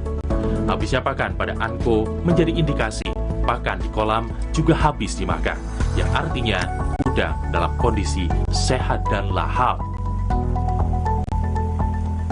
Kita mengandalkan bakteri baik, jenis-jenis Bulgaris, ada Lactobacillus, ada Bacillus, dan seperti itu. Kita mixkan di sana seperti itu. Jadi mudah-mudahan dengan adanya kita memixkan di petak pemeliharaan, harapan kami sih tumbuh. Indikasinya kalau kami sih melihat, pertama kita lihat busanya tumbuh dan banyak, yaitu minimal shading dari penetrasi cahaya matahari tidak langsung menumbuhkan fitoplankton yang blooming.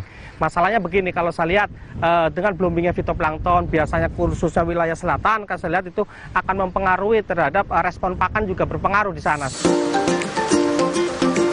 Proses pemeliharaan itu berjalan beriringan dengan penjagaan kualitas air.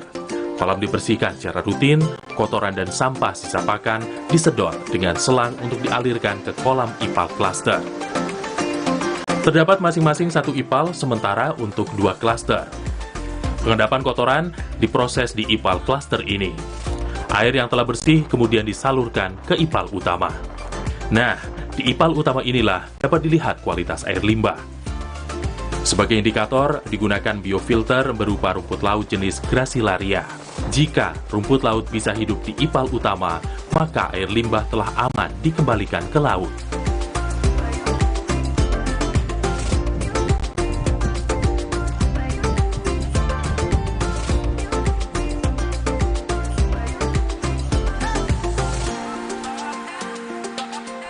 Sekali lagi, serangkaian proses dan teknologi budidaya udang di BUBK Kebumen, meskipun baru awalan, sudah selayaknya membawa angin segar.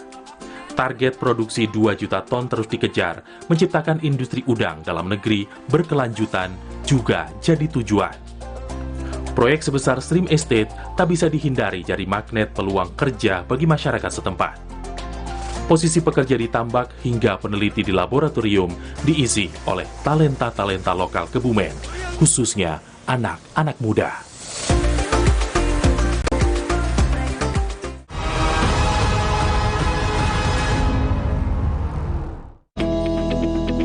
Bismillahirrahmanirrahim. Pada siang hari ini saya resmikan tambak budidaya udang berbasis kawasan di Kabupaten Kebumen. Ini menjadi sebuah contoh yang baik bagi budidaya udang Faname. Best practices-nya 40 ton per hektar per siklus. Kalau setahun itu hampir 400 miliar. Nah, ketika panen kita memilih untuk mengambil tenaga kerja yang mengangkut hasil panennya itu ke tempat bangsal panen untuk menyerap bagaimana tenaga kerja ini bisa lebih banyak. Warga sekitar sini sangat mendukung adanya BUBK ini, Mbak, karena bisa menyerap lapangan pekerjaan. Kita bisa mencari ilmu sebanyak-banyaknya tentang pemeliharaan udang. Sebagai warga lokal, saya juga dapat bekerja di kampung halaman saya dan menerapkan ilmu selama saya kuliah. Ada ribut-ribut mau ditunda, mau diperpanjang, saya katakan tidak. Malah ini akan dipercepat. Terlalu lama bertengkar. Menko Polhukam Mahfud MD tegaskan pendaftaran Capres-Cawapres akan dipercepat demi menyudahi drama politik jelang Pilpres. Selengkapnya dalam Rosi, Kamis 14 September pukul 8:30 malam di Kompas TV. Bismillahirrahmanirrahim. Pada siang hari ini saya resmikan tambak budidaya udang berbasis kawasan di Kabupaten Kebumen. Ini menjadi sebuah contoh yang baik bagi budidaya udang Faname. Best practices-nya 40 ton per hektar per siklus. Kalau setahun itu hampir 400 miliar. Nah, ketika panen kita memilih untuk mengambil tenaga kerja yang mengangkut hasil panennya itu ke tempat bangsal panen untuk menyerap bagaimana tenaga kerja ini bisa lebih banyak. Warga sekitar sini sangat mendukung adanya BUBK ini, Mbak, karena bisa menyerap lapangan pekerjaan. Kita bisa mencari ilmu sebanyak-banyaknya tentang pemeliharaan udang. Sebagai warga lokal, saya juga dapat bekerja di kampung halaman saya dan menerapkan ilmu selama saya kuliah.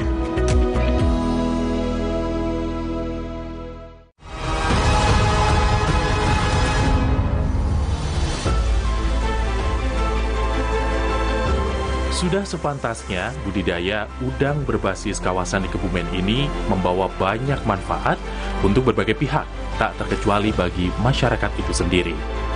Ya, tentu akan terasa tak adil memang jika proyek ratusan miliar Stream Estate tidak memberi manfaat pada masyarakat. Tapi untungnya, pemerintah memikirkan aspek sosial ekonomi BUBK Kebumen sejak awal.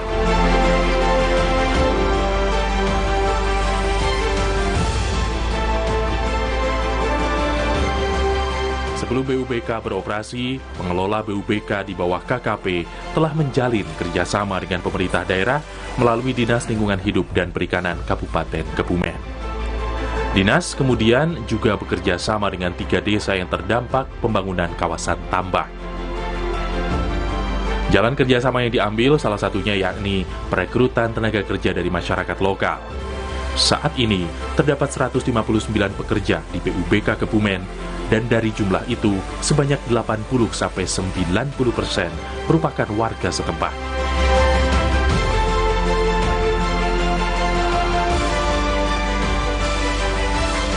Padahal kalau ingin memaksakan, bisa saja pekerjaan menebar pakan udang dilakukan dengan bantuan mesin otomatis.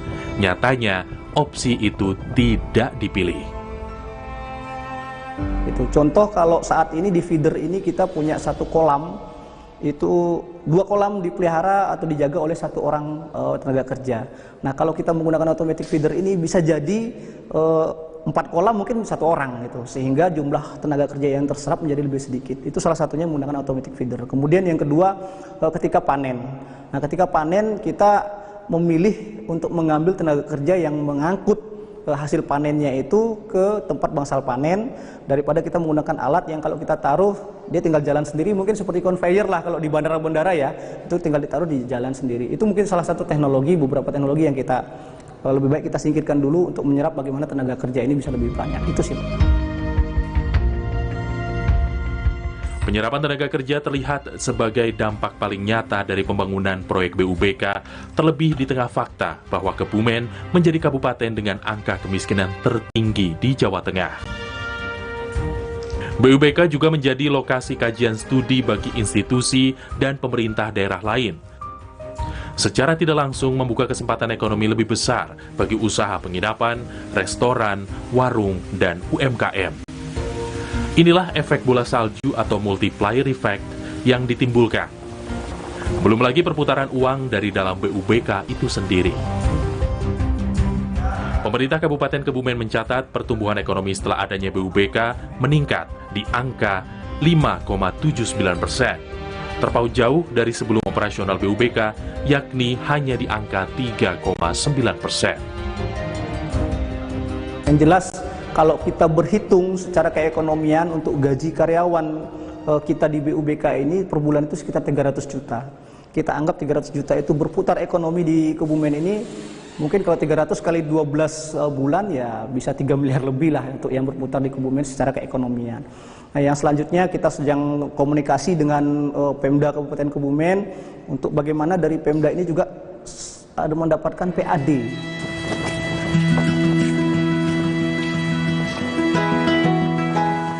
Taufik Hanafi, si anak kolam, adalah contoh anak muda lokal yang berdaya menjadi pekerja Stream Estate. Istilah anak kolam tersemat sesuai tanggung jawab yang dilakukan sehari-hari sebagai feeder. Ia memberi pakan pada udang-udang, membersihkan kolam, mengganti air, dan lain sebagainya. Afi, begitu ia biasa dipanggil. Bekerja di BUBK berkat rekrutmen yang dibuka di desanya. Pemuda 21 tahun yang sebelumnya mengurus ternak itu tertarik menjadi pekerja tambak dengan alasan lokasinya yang dekat dengan rumah. Saya terutama dan juga warga sekitar sini sangat mendukung adanya BUBK ini, Mbak. Karena satu, bisa menyerap lapangan pekerjaan. Kedua, juga kayak dekat dengan rumah untuk kerjanya sendiri. Dan tiga, ya kita bisa mencari ilmu sebanyak-banyaknya tentang pemeliharaan udang, Mbak, di BUBK ini.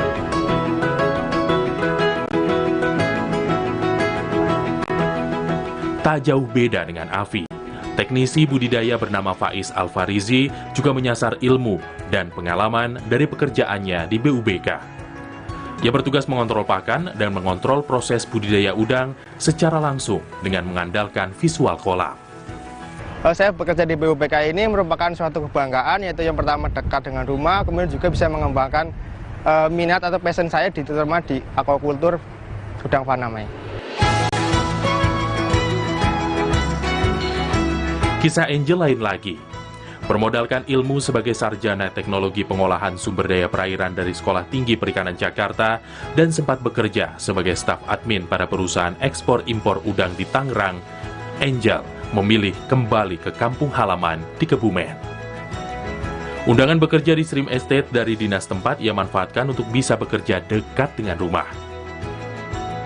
Kebetulan orang tua saya juga menginformasikan terkait berita itu, terus setelah saya berbincang sama orang tua saya, kayak di rumah saja biar dekat sama orang tua gitu.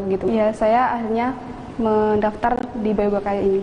Kita melakukan pengujian kualitas air mulai dari klaster 1 sampai klaster 8 yang diuji untuk menghasilkan data harian. Kemudian kita melakukan pengukuran 24 jam atau in situ setiap hari Rabu. Manfaat yang saya dapatkan, saya dapat bertemu dan berkumpul dengan orang tua, keluarga. Kemudian sebagai warga lokal, saya juga dapat bekerja di kampung halaman saya dan menerapkan ilmu selama saya kuliah. BUBK Kebumen ternyata mampu menyasar berbagai aspek. Menjadi percontohan budidaya udang secara modern, berkontribusi pada upaya peningkatan produksi udang, merangkul tenaga kerja lokal, dan membantu meningkatkan ekonomi daerah. Tapi tak cukup sampai di situ, tantangan sesungguhnya masih nyata di depan mata. Mempertahankan keberlanjutan tidak bisa dilihat dalam 1-2 bulan saja. Untuk membuktikan Shrimp Estate jalan terus sampai betul-betul dinyatakan berhasil. Apa parameternya? Parameternya tidak lain tidak bukan, yaitu diadopsi di lokasi lain, sehingga ada banyak BUBK lainnya. Hal ini menjadikan cita-cita produksi nasional 2 juta ton udang bukan lagi impian belaka.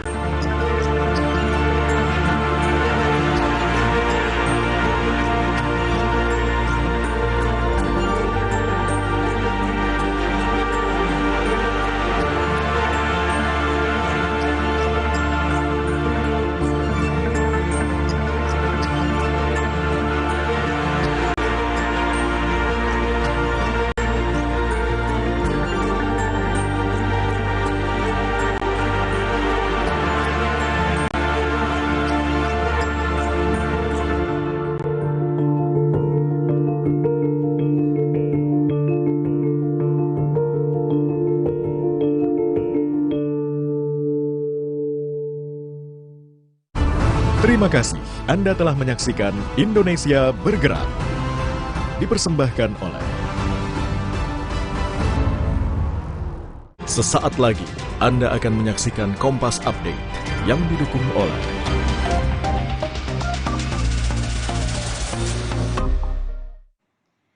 Anda menyaksikan Kompas Update bersama saya Glenny Soktania. Jurnalis dan tim penyelamat harus bergegas menyelamatkan diri di Maroko menyusul gempa susulan yang dirasakan di Imi Nantala di Provinsi Al-Hous, Maroko.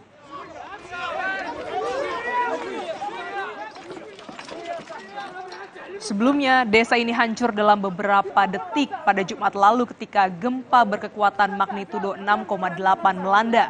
Di tengah upaya penyelamatan, terdapat beberapa kali gempa susulan yang dirasakan oleh warga, termasuk tim penyelamat dan jurnalis yang bertugas. Aliran bantuan terus berdatangan ke desa dan beberapa dermawan datang dengan setidaknya 3 mobil pick-up penuh dengan ternak. Jumlah korban tewas dan cedera meningkat karena tim penyelamat telah menjangkau lebih banyak desa terpencil. Pihak berwenang Maroko melaporkan 2.946 kematian dan beberapa ribu warga dilaporkan cedera.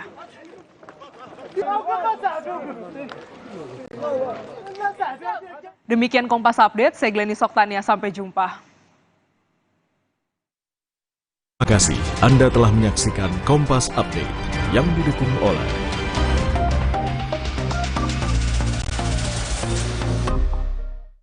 Sikat gigi dengan sudut tepat bisa cegah mulut dan gusi luka. Sekarang aku pakai sikat gigi Sistema. Baru Sistema 9 Degree, hasil penelitian dari Oral Care nomor 1 di Jepang. Sudut 9 derajat dan layar sikat lebih panjang, menyikat gigi lebih nyaman tanpa melukai mulut. Cuma sikat gigi Sistema dengan 3S, bulu sikatnya super tipis, total membersihkan, lembut di gusi sensitif. Pakai sikat gigi Sistema 9 Degree. Better design, deeper clean. Semoga Kompas TV dapat terus menjadi stasiun televisi terdepan yang menyajikan beragam informasi yang akurat dan terpercaya, serta menciptakan program tayangan yang inspiratif.